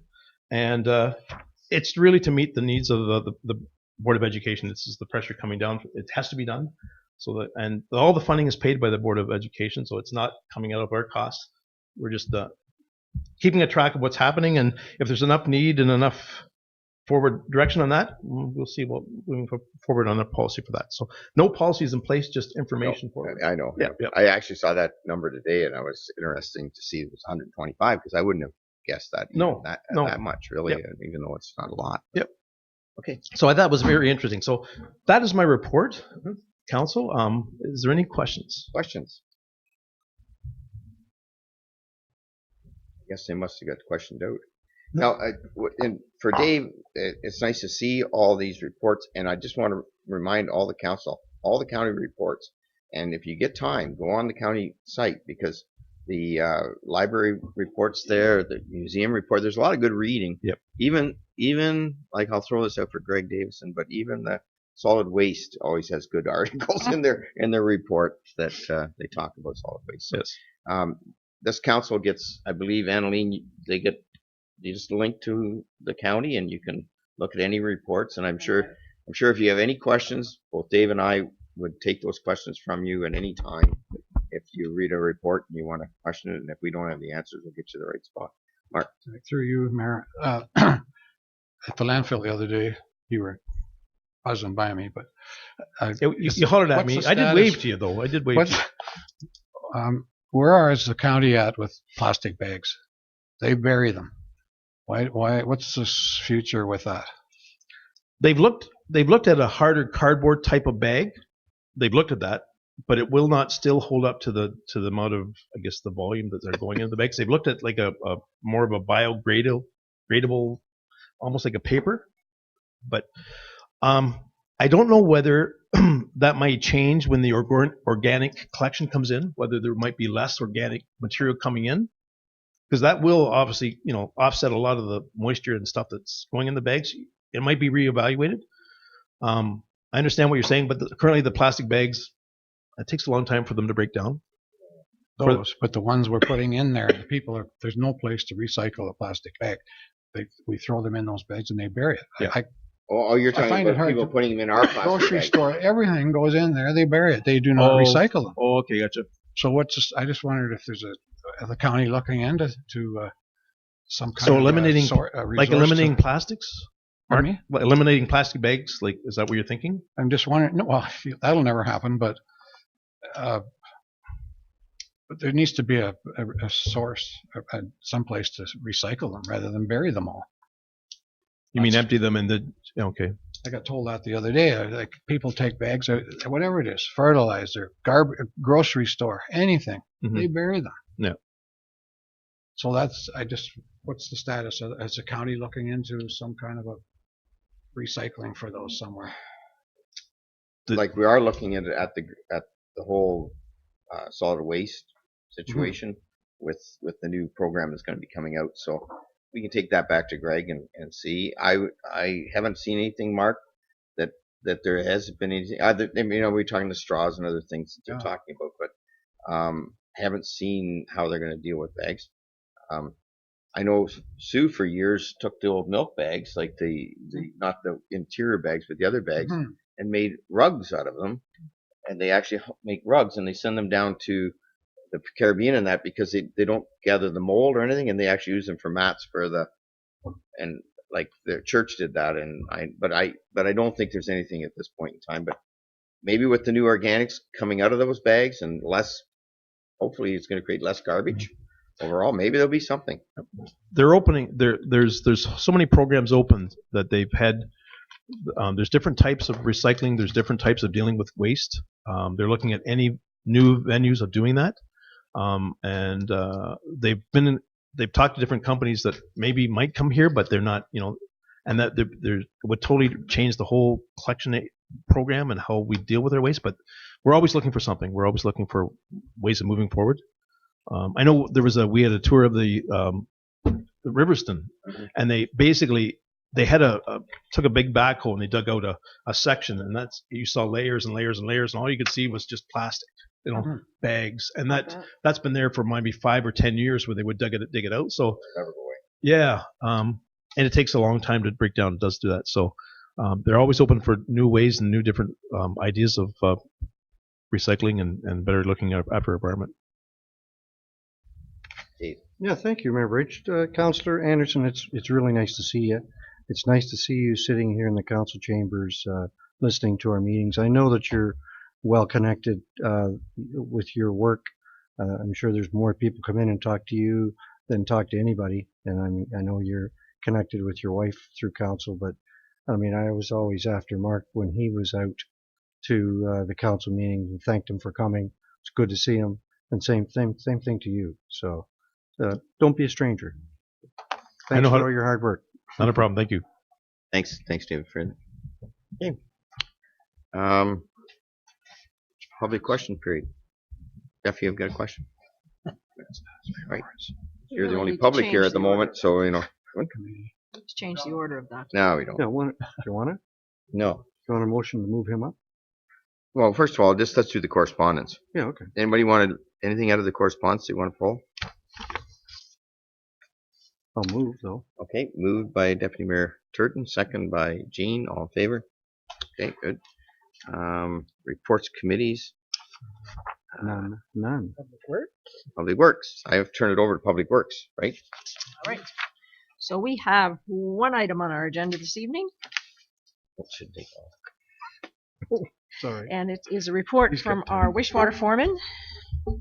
Lots of good information in this, and I will turn it over to Mark to take us through it. Thank you, Councillor Dirksen, Bridge and Council. Thank you very much. So we're calling this the 2019 wastewater system health check. I'm not sure how yours go, but usually when I get a health check, I get some good news and some not so good news. When you get my age, you get nothing but bad news. So the purpose of this report is just to give a high-level overview of our 6 systems, the 3 collection and 3 treatment systems, one each of Harrison, Palmerston, and Clifford. So you guys have a pretty good understanding of what some of the issues are and what things are going well. Our goal is we want to stay proactive and look at operation, maintenance, reserve capacities, and obviously environmental compliance is high on our list. In order for us to operate these facilities, we have environmental compliance approvals, and we have to operate within those. So we'll just jump into it. We'll start with the Harrison collection system. A little bit of history. It was installed in the 60s and 70s, mostly asbestos cement pipe. Council's invested a significant amount of capital funds into this system through our I&I programs in the past. In 2018, we did a full CCTV camera inspection of the system, and we identified a bunch of deficiencies, both I&I and structural. Those are being dealt with through the 2019 capital budget, I&I budget. One other thing that came out of that was this system was given an overall structural report, and that report was fairly good. So anytime you have infrastructure that's been in the ground since the 60s and it's still getting a good report, that's pretty good news. Moving on to the Harrison treatment facility. Again, it was originally built in the 60s, then upgraded in 1984. to what it is currently, a three lagoon and fully aerated system. The treatment system works fairly well in warmer temperatures. However, like many lagoon systems, once the water temperature in the lagoon drops below 5 degrees, we have trouble achieving nitrification, and that drives up our ammonia levels in the water, and it makes it difficult for us to discharge the quality effluent into the Maitland River. The Ministry of Environment has recently approached us and are requesting that the town open up its environmental compliance approval. The limits in our current approval were set in 1984. They want us to upgrade those to current standards. If we were to change those to the current standards today, our lagoon would have difficulty meeting those requirements without some sort of treatment process upgrade.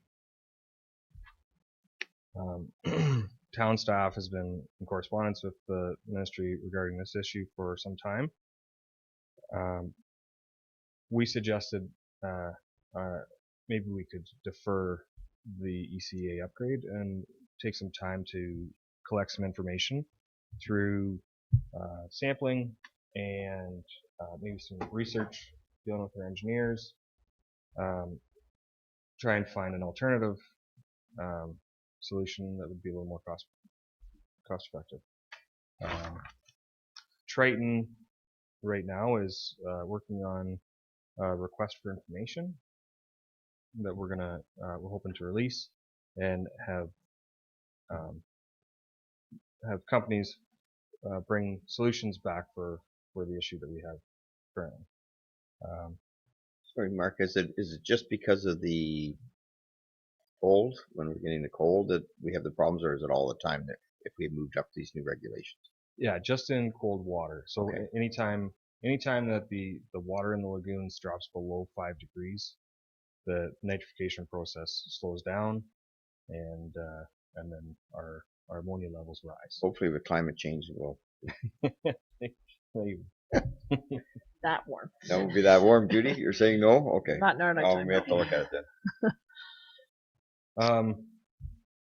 Yeah, so some of the technologies that we've looked at already are, most of them revolve around some sort of biofilm, bioreactor, some sort of equipment that we could use the existing infrastructure that we have at the Harrison Lagoon and then add that into it. Through you, Judy, did they give you any time frame as to if they're going to allow us this time to look at the solutions? Yeah, so they've been really nice to work with on this, and are allowing us some time to put a plan together. So that's been a good working relationship. So they've accepted that as an acceptable approach. So what I was hoping to do is, if we can gather this information, get the information from the RFI, and then bring a report back to council at a later date with some more information for you, and then maybe we could get some direction on how you'd like us to proceed with that after we provide the information. Just moving along with the Harrison system still, we do have Triton reported on our reserve capacities. We do have an uncommitted reserve of 75 units in Harrison, which seems a little low, but if you look at the total amount of reserve units, it's up at 381. That's a fair bit of development, so I think we're sitting pretty good with respect to that.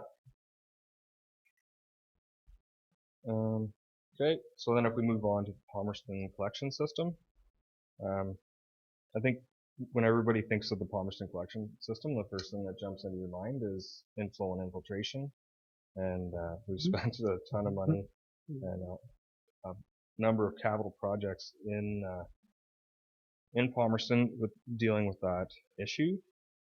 I took a bit of time and I kind of dove into some of the numbers recently, and I found in about 2004 was about I'm going to call it the peak of the I&I crisis in Palmerston. And we had about just under 3,000 cubic meters on average per day going through the plant. In comparison, in 2018, that's been reduced to about 1,200. Yeah, it is 60% reduction. It's amazing. So, it's pretty impressive, and we've now town staff's been trained. We have the ability to monitor, and we're going to try and stay on top of this so it doesn't get away from us. Okay, so then moving on to the Palmerston wastewater treatment plant. It's our only mechanical plant. It's an extended aeration oxidation ditch treatment plant. It was built in 1987 and commissioned in 88. I was born in 87, so it's getting a couple years on it now. It's got a rated capacity for around 2,000 cubes a day, cubic meters per day. Triton, in 2018, Triton reported an uncommitted reserve capacity, or a total reserve capacity of 536 units. I just mentioned in 2004, we were receiving about 3,000 cubic meters per day. So that's 1,000 cubes more than the rated capacity of the plant. So essentially in 2004, we had no reserves at all. And to take it from that to a surplus of 536, that just shows that all that capital works that council and staff did, there was a tangible at the end of it. For you, Judy, one of the things I know in 2010 or 11, one of the first things came up was the fact we had to start putting, I think, Ron, wasn't it, limitations in Palmerston on we had no lots really, and I give the credit to the system and what we've been able to do to now have that 536 units, which almost gets us to our 648 that we need for 2034, I believe. That's our growth potential, but that we're supposed to look at Palmerston. So a lot of credit to the staff for doing some inflow stuff, and I think the meters helped a lot too. Yeah, for sure. I mean, people realized what they were doing. Like a lot of people had leaks. Deputy Mayor. Thank you, Mayor Councillor Dirksen. I remember that as well, and I remember the night in this council chambers when we discussed that and the number of jaws that dropped in the media and in the weeks after that. I mean, there was a lot of pressure on this council to do something, and I know that we have spent quite a bit of money. First of all, it was finding the issues and then dealing with them, and so I agree with our mayor that it's a good thing, because I mean there's no way in the world that we could have afforded to build onto the water treatment plant, and realistically that's likely the wrong thing to do. I mean, I remember some of the discussions. We had some of our staff going around to homes and doing smoke tests and different things like that, and it wasn't very nice. So it's really good to read your report and see all those numbers. Thank you. Terry wants to talk. Oh, sorry. Yeah, I'd just like to remind council how tight things were a few years ago. In Palmerston, we were down to 14 units. That was it. 14 new houses, and we were totally built out. So it's drastically turned around, that's for sure. Well, and I recall back probably 2004-ish, we actually, and I don't know what the word is, but we actually took away the capability of building on some of the subdivision approvals that were partly approved at that point. And I know there's fancier words for all of this, but in any case, it definitely caused some consternation. That I know. And yeah, so yeah, it's come a long way for sure. So. Oh, this is me who gets to choose. Sure, speak up, sir. Thank you. One of the things that the council did in the past, there was a lot of subdivisions that were old subdivisions plans that were 20 and 30 and 40 years of age. And one of the things that they're using those subdivisions as usage for food and what the council did at the time, they reviewed all the old subdivisions, and that's decommissioned them. which opened up more growth. Because they were basically artificially being held for old growth that was stopping new developers. Yeah. They did that also. Yes, much more eloquent than I said it, but yes. But I know where you're coming from, Judy. You had to actually pull off some subdivisions. Yeah, they were. Yeah, it didn't make too many people happy, but there had been nothing done with them for years and years and years. So. Still have one of those. Okay, go ahead. So yeah, that's a pretty good transition into the health check. That's the good part. Now the not so good part. Oh, I thought that was the bad part. Sorry. Back to the Palmerston wastewater treatment plant. It is 31 years old. Originally was designed to have two secondary clarifiers. However, during construction, only one was built.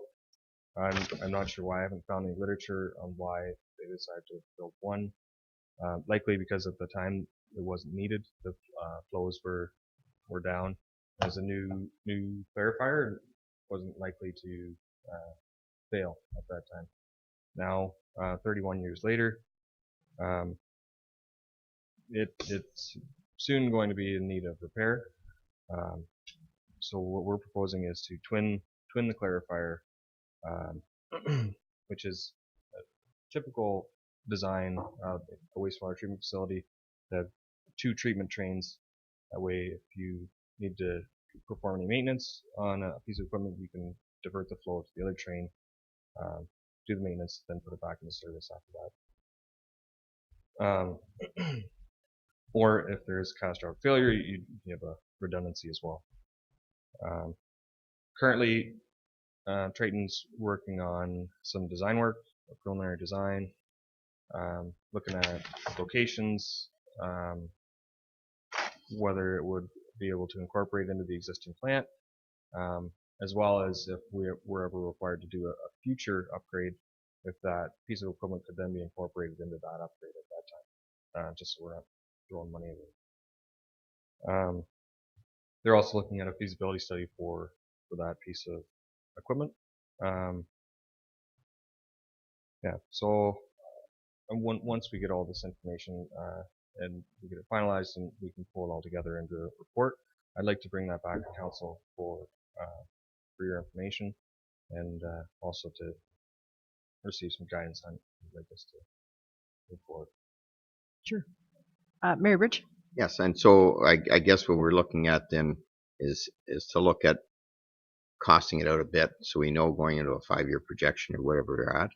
One of the good news stories that came out of the FCM at the last budget that we run the Green Municipal Fund, which we've had some money in the past on. Mm-hmm. The federal government put another $950 million in, it's almost $1 billion into the billion we already have in that fund. So there will be opportunities if we want to take advantage of that funding down the road for it. So it's a good news story, like when they realize the infrastructure and this, but comes out of sewer and water. So there should be some money available going forward if we have to make upgrades or have to do something to make sure we keep going. So that was a good news story. Good. Thank you, Mayor Bridge. Deputy Mayor Turton? Thank you, Councillor Dirksen. I mean, I think it's 31 years for a clarifier. It is a long time. I mean, there's not a whole lot of moving parts in it, but if it did fail, we'd likely be in trouble. And so, I mean, I think it's great that you're bringing that forward, and it's nice that there could be some funding. And it's likely been something that's just kind of been pushed aside over the last few years. I know we've talked about it numerous times, but for you to bring it out in front of us all here tonight, it's a good thing. Okay, anyone else? Questions or comments? Okay, it's a great report, Mark. Lots of really good information in it. We look forward to the rest. So the recommendation is that the Council of the Town of Minto receives the September 17th, 2019 report from the wastewater foreman on the 2019 wastewater systems health check, and further that reports be brought back to Council later in 2019 regarding the Palmerston clarifier expansion and the Harriston effluent quality improvement. So, you have a question? I'll move it, but I have another question. Sure, go ahead. So when we talk about the water going below 5 degrees, I mean, we're not unique, and our water situation in Minto is not any different than any other community. And I know that the longer we can keep the current ECA agreement, the better we are. So, when we open up the compliance application, it's not a good thing. And I think our relationship has been really good with our ministry over the years. And so the longer we can leave that, better. Yes. Okay, do you have a comment back on that, or you're just going to nod? Yep. Okay, so I have a moved by Deputy Mayor Turton and seconded by Councillor Elliott. All in favor? Thank you, that passes. Mark. Back to me. And we have a severance. Who's doing this? Michelle. Michelle's doing it. Yep. I see Jeff's here, so. Thank you, Mayor Bridge.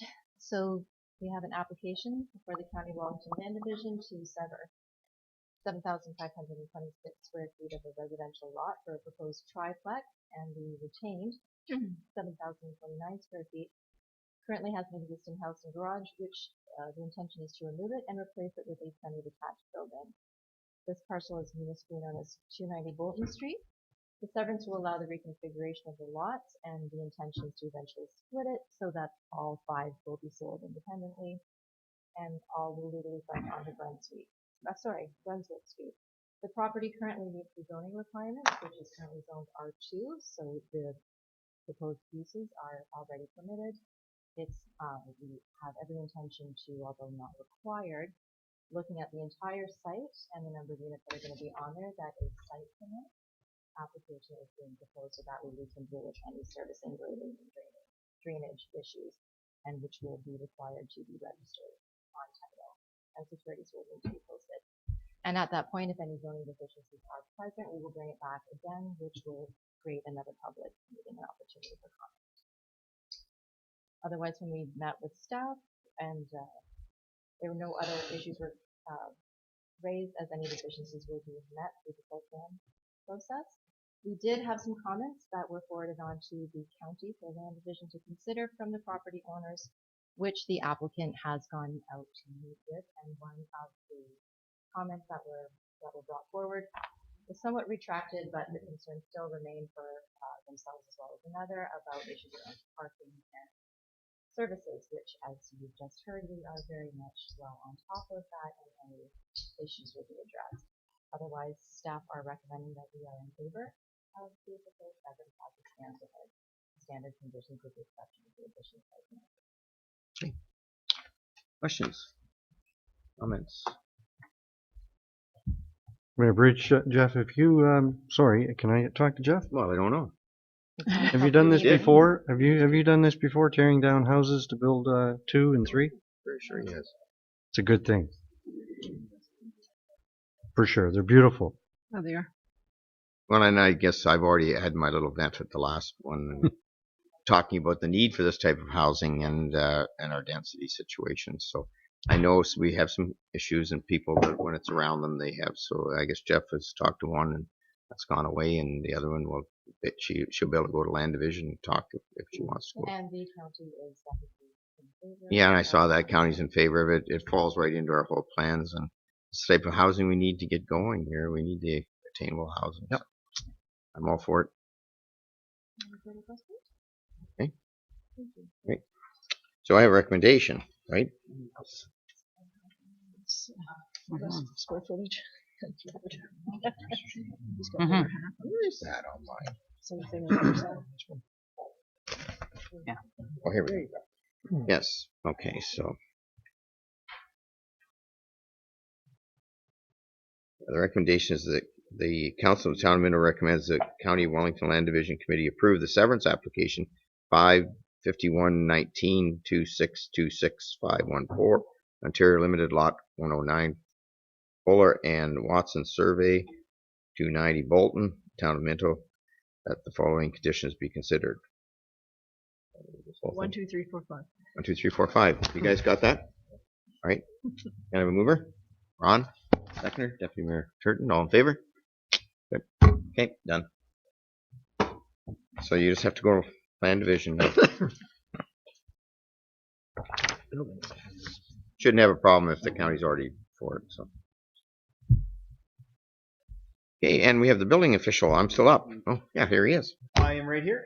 So this is my report on construction activity for August and where we are year to date. So permit activity continues to be strong, definitely above average in both numbers as well as construction. August we issued 16 permits worth a little under 2 million, which is slightly less than the 19 permits worth 3.2 that we did last year. Year to date, we're pretty much on par with last year, which, as you're aware, was a record-breaking year. Permit numbers slightly down at 153, with 26.7 million in construction, which is slightly less in permit numbers than last year at 158, worth 25.4. So things are still looking very, very well. August highlights, we have 3 new residential units. We've got a new one out in the country and one in both Palmerston and Clifford. And we got 4 new agricultural structures that we issued permits for, including a dairy barn, dairy barn addition, sorry. It's a heifer barn that's starting at this point, but kind of a nice one. Pictures I got up. So the one on the left there, that's a final inspection I did on the conventional hog barn that we have north of the office here. There's actually a couple more pictures. I'll explain those of that same project. The middle picture, ironically, is New style barn. 2019 building code amendments. Wow. So that is, it's about half an inch smaller than the actual building code itself. So 1,220 pages of amendments just for this year. Have you got it memorized? Honestly, I haven't even opened the first one. I've got to go through them all to figure out what's changed. And basically they cut back on some, didn't they? Some is removal, some is amendments, some is just tech changes. Yeah, but I was blown away when I hit print and it took 20 minutes. Who does that? The province. Oh, gee. Yeah, so we've got 5 different building codes that we run in the office and in the building partner vehicles. So you times that by 5 for just Minto, and it's killing trees. Anyways, that picture on the right there, that is just a pulling pad for a nice pool cabana we've got going up just outside of Palmerston. Pool cabana. We get an invite to that, I'm sure. Not us. I can't say. Yours is outside of Palmerston. I know, but that's not ours.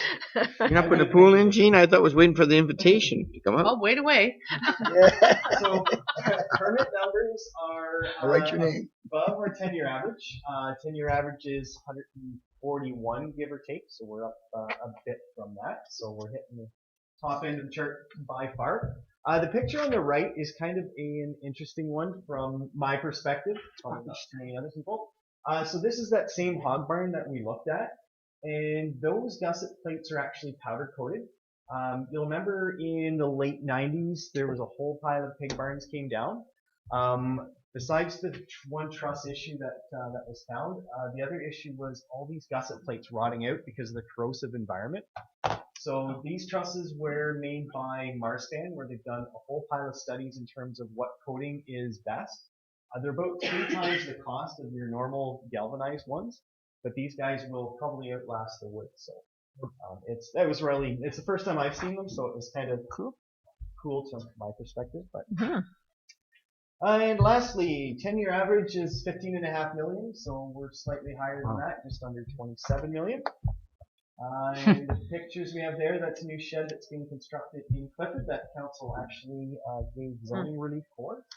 And the bottom one is that hog barn again, just from the outside picture. And just on that, Terry, if you go back, pull the picture back, we discussed it at department heads. See the trees in the back from the ones we were worried about, remember? Oh, yes. And when they did it, you were saying, Terry, that none of the roots were exposed. Yep. There was 2 trees that he mentioned had to be removed, but there was no damage to the tree roots. There was none coming into the excavation. So hopefully they'll survive, because that was one of the concerns we had. The excavation isn't impacted. Yep, right. Sometimes you do that. So any questions? Dave has a question for you. What's it on 89 there? I asked you this. You already told us. Oh, you already told us? Is that the pork barn, or is that the... Did you tell us tonight? Pretty sure you did, just around the corner here. No, that's 89 chicken. by the. Oh, that's a No, broiler that's- barn. that's a Yes. broiler That's a Yeah, broiler barn. I was right then. I said No pig pictures and of then it broiler. I haven't been out there. I I think I told you pig, didn't I? Not here though. Yeah. All right, broiler barn. Yep. Good. Perfect questions. Great. Thank you very Keep much. up the good work. Motion to receive that. Not anymore. Councilor Gutson, Mayor Turton, all in favor? Okay, and I'll turn it over to, no, I think so. Yes, I turn it over to Thank Deputy you. Mayor Turton. Thank you, Mayor Bridge. We have one item here tonight. It's approval of the accounts, but it's a big one. So, Treasurer Duff, would you mind Trying to enlightening see us? what we have. Yes, I think, well, it's definitely the highest one of this year, but again, it's a timing thing. As you know, the tax bills went out and started to receive them, and it's the old easy come, easy go. So 2.3 million to the county and the school board. So, and we had a debenture payment in there too. I guess an interesting one. I believe it is the final invoice under the Municipal Disaster Recovery Assistance Program, and that's for doing some flood restoration by the Maitland River for $28,000. We had some work done there, and another $6,000 on the floodline mapping. So the flood, both the restoration and the mitigation, that work continues. We had paving on the 8th line for $289,000. A lot of drainage work. I know in previous council meetings we referred to drain 24, 39, and 60, and virtually a little over 200,000 on that. What's the one?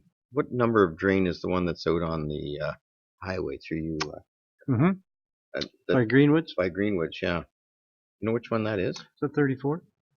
Like they're doing a lot of major work out there, but it must be obviously it's a below ground drain because Oh yeah. that's a big project, that one. I did know the numbers apart, but I. Well, I can't- thought you'd know, Judy, because out by you. You're not on that one though. Eh? I did no.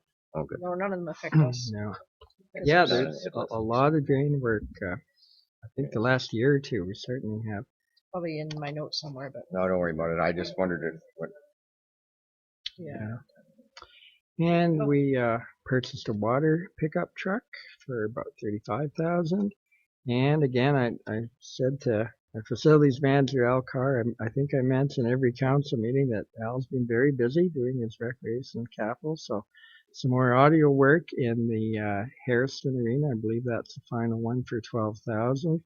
Done a bit of painting on the railway bridge stairs for 25,000. Some more arena doors in Palmerston for 17,000. I believe Al said there's something like 90 different doors at the facility, so incredible. And some lighting upgrades again in Palmerston for 23,000. So. Questions for Gord? Councillor Dirksen. So thank you. So my question is, when is the money due that we have to pass to the county and county? So we have 3 quarters, and so in March, June, and September they're due the 30th of the month, and in December they're due the 15th. Okay. And then I guess we have supplemental taxes, and they're due usually around February. Okay. So I guess I'm just looking at this paid September 12th. Why don't you wait till next time? It's not really paid, but they decided to put it on the list. Yeah, we don't pay it early. But one reason our deputy treasurer's on vacation, so said, I'll put it on this list. Okay. That's why. And just you, through you, Go ahead, Chair. Mayor Bridge. In the old days, you had to sign that $1.5 million check. Now they just take it out of your bank account automatically. Yeah, I think So I don't there's- have to actually sign it. I always had a hard time signing that one. I think there's 2 school boards that are still by check. Everything else is online. Yeah, it's hard to believe all that fits on one check, isn't it? Yeah. Other questions? I think when you talk about Al spending money, I mean, we set that money aside every year as capital. Yeah. And I've been in every doing his arena job. so far for some reason or another this year. And our arenas are really, really looking good. So, I mean, spending that money is important to put on those new doors. Yeah. The recommendation is then that the Council of the Town of Minto receives the Treasurer's report dated September 13th, regarding the approval of accounts and approves the town of Minto accounts by department for August and September 2019. Mayor Bridge. Councillor Gunson, all in favor of that motion? Against? That's carried. Thank you. I'll pass it back to our mayor. Thank you. And now we're other business. And I got a list here. I will start with, Jean, did you have one? I thought you had. Nope. No, Judy, you had one, right? Yes, I just wanted to give kudos to the Hairston Minto Agricultural Society, and I'm not sure whether we said anything about the Palmerston Ag Society a couple weeks ago, but both really good, well-run, well-organized, really interesting fall fairs in our community, and I just wanted to say a big thank you to all of the volunteers. It takes a whole lot of people doing a whole lot of stuff to pull off events like that. And I just want to add one point that I was glad that Councillor Gunson was in charge of the pace of the parade. Yes. And the main fire truck out Good front. job there. Good job, Mr. Gunson. we didn't end up in trouble like we did in Palmerston. So we managed to hoof it along and give our candies out. And if the pace would have been any more, I would have been dead. But there was no cursing and swearing at the driver in Hairston. No. Beg your pardon? And one other point. Try and break their neck? Another point. David and I both ran the little train for a couple hours on Saturday, and I know David and I was running it was a lot of fun. It was busy. And it was busy. Every time we stopped, wherever you stopped, people got on, people got off. Yeah, so it was kind of neat, and we'll make sure we keep doing that. We did in Palmerston and Harrison. For sure. I was cutting meat on Sunday night, and I was around there quite a bit on Sunday, and it was amazing the number of people, kids I didn't even know. Oh, you were driving the train yesterday. You were driving the train. So I mean, a lot of people acknowledged it and thanked us. So good. I mean, the fair boards have to be creative these days because of the midways, and they've really done a great job. So okay. Ron, did I address him? Yes, I just wanted to promote ham dinner fundraiser. You all got it? Annalene? 21st, right? Pretty proud of that girl. Thank God she looks like Elaine. I was going to mention that. I was going to say. I'm glad you said that. Because of her becoming Miss Midwest, she had committed that she would raise funds on behalf of Midwest, and her goal then was to put it towards the food bank. And it's a Minto food bank, so it's across Clifford, Hairston, and Palmerston. So there's two seatings, 4:30 and 6:30 at the Anglican Church. Probably 60 people. There is 60 tickets available for top and bottom. Some are being sold now, so there's 60 seatings available. What's the date? 21st. This Saturday. 4:30 and a 6:30. 4:30 and a 6:30, and there's 5:30.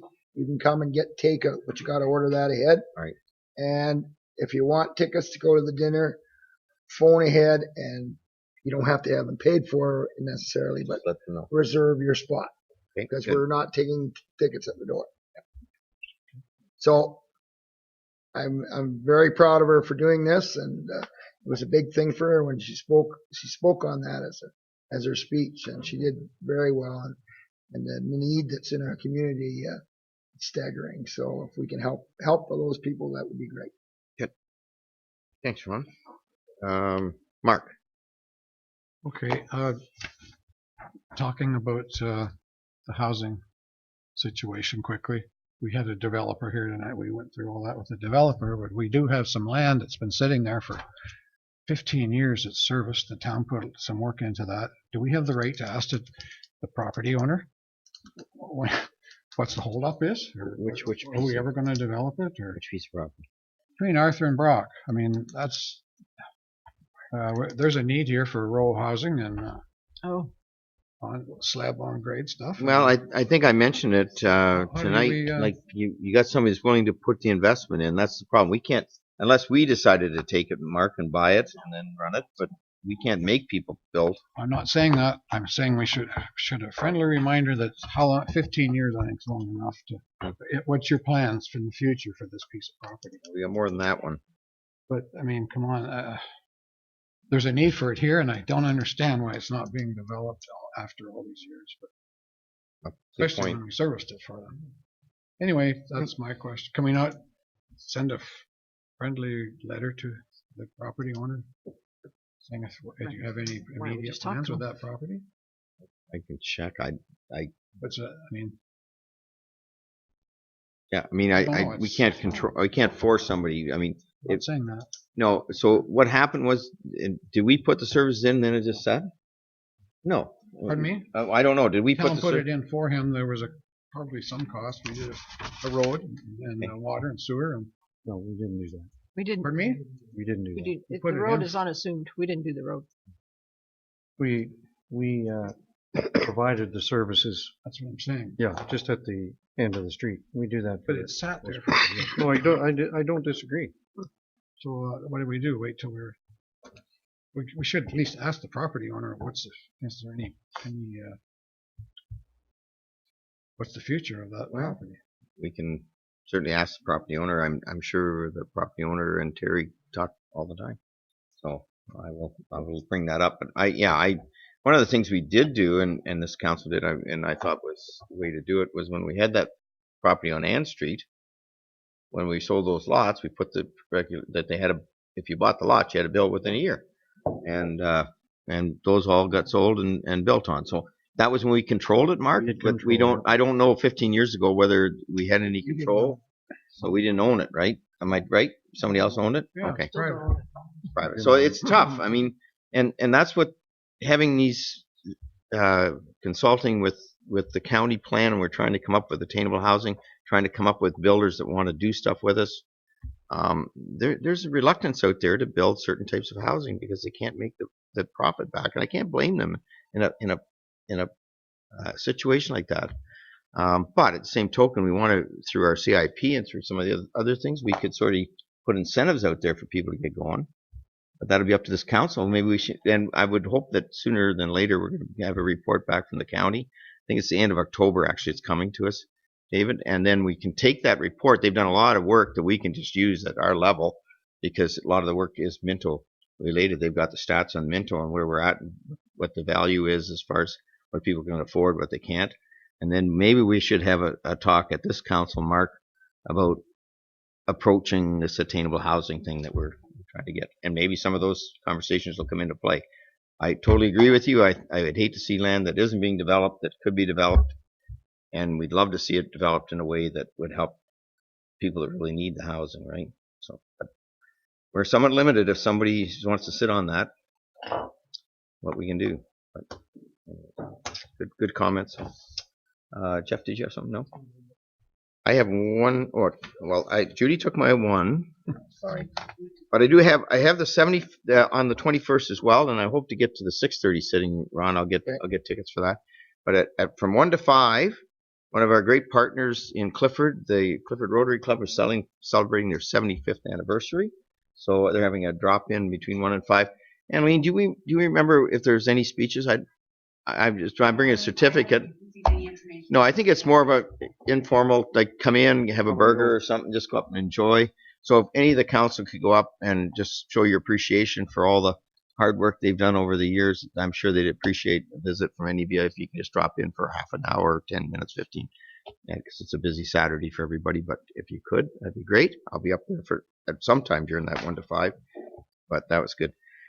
As you may know, I was at FCM last week, and thank goodness I didn't have to fly anywhere. It was kind of nice to be able to, when you finish the meeting after you've been there all week, on Friday at noon, everybody's scrambling to get to the airport to fly out to Labrador and all these places, Fort McMurray, and you're sitting there going, well, I'd like to get going too because there's a lot of traffic in Waterloo about that time, and I like to get out. So I was frowned upon, but I've been in those other situations you have to fly back, and it's hard after a whole week.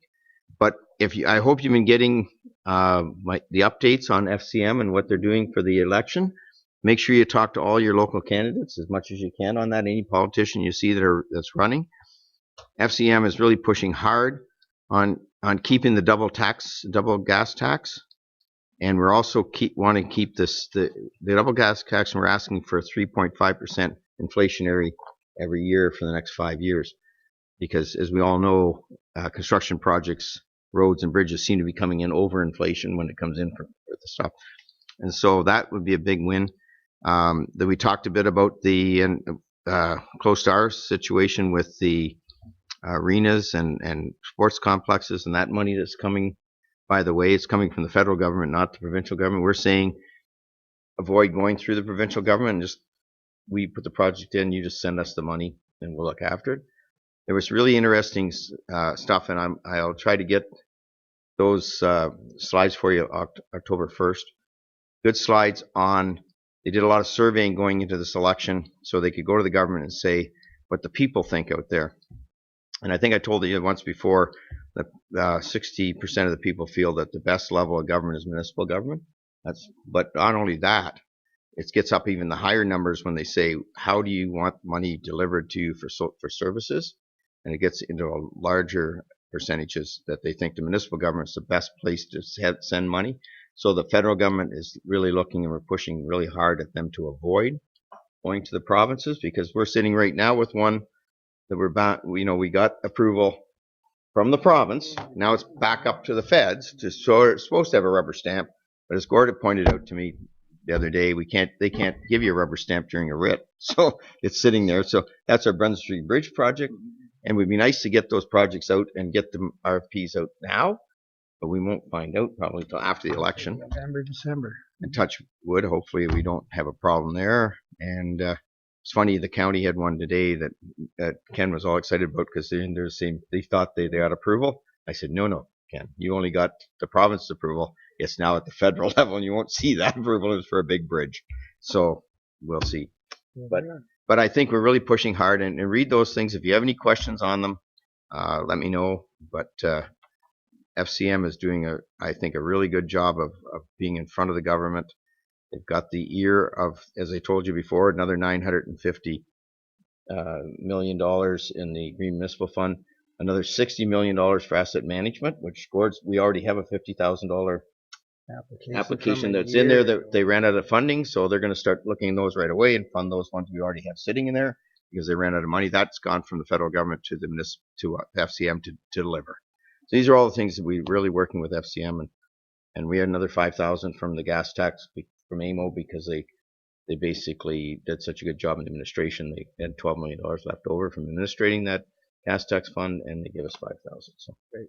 Anyways, those are the things that I was working on last week, and appreciate everybody here holding the fort. But I think we're seeing some good wins there. Anyways, that's it for me. All right, better get these on. Moved by Councillor McKenzie, second by Councillor Anderson. The Committee of the Whole convenes in a regular council meeting. All in favor? Notice of motion?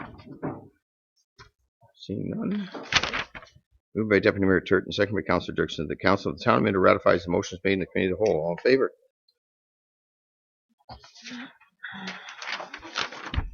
Moved by Councillor Elliott, second by Councillor McKenzie. Bylaw number 2019-81 to authorize the sublet commercial lease agreement with Kathy Butcher for office space at Launchet, 1 Elora Street, Unit 3, Harrison, be reduced read first, second, and third time.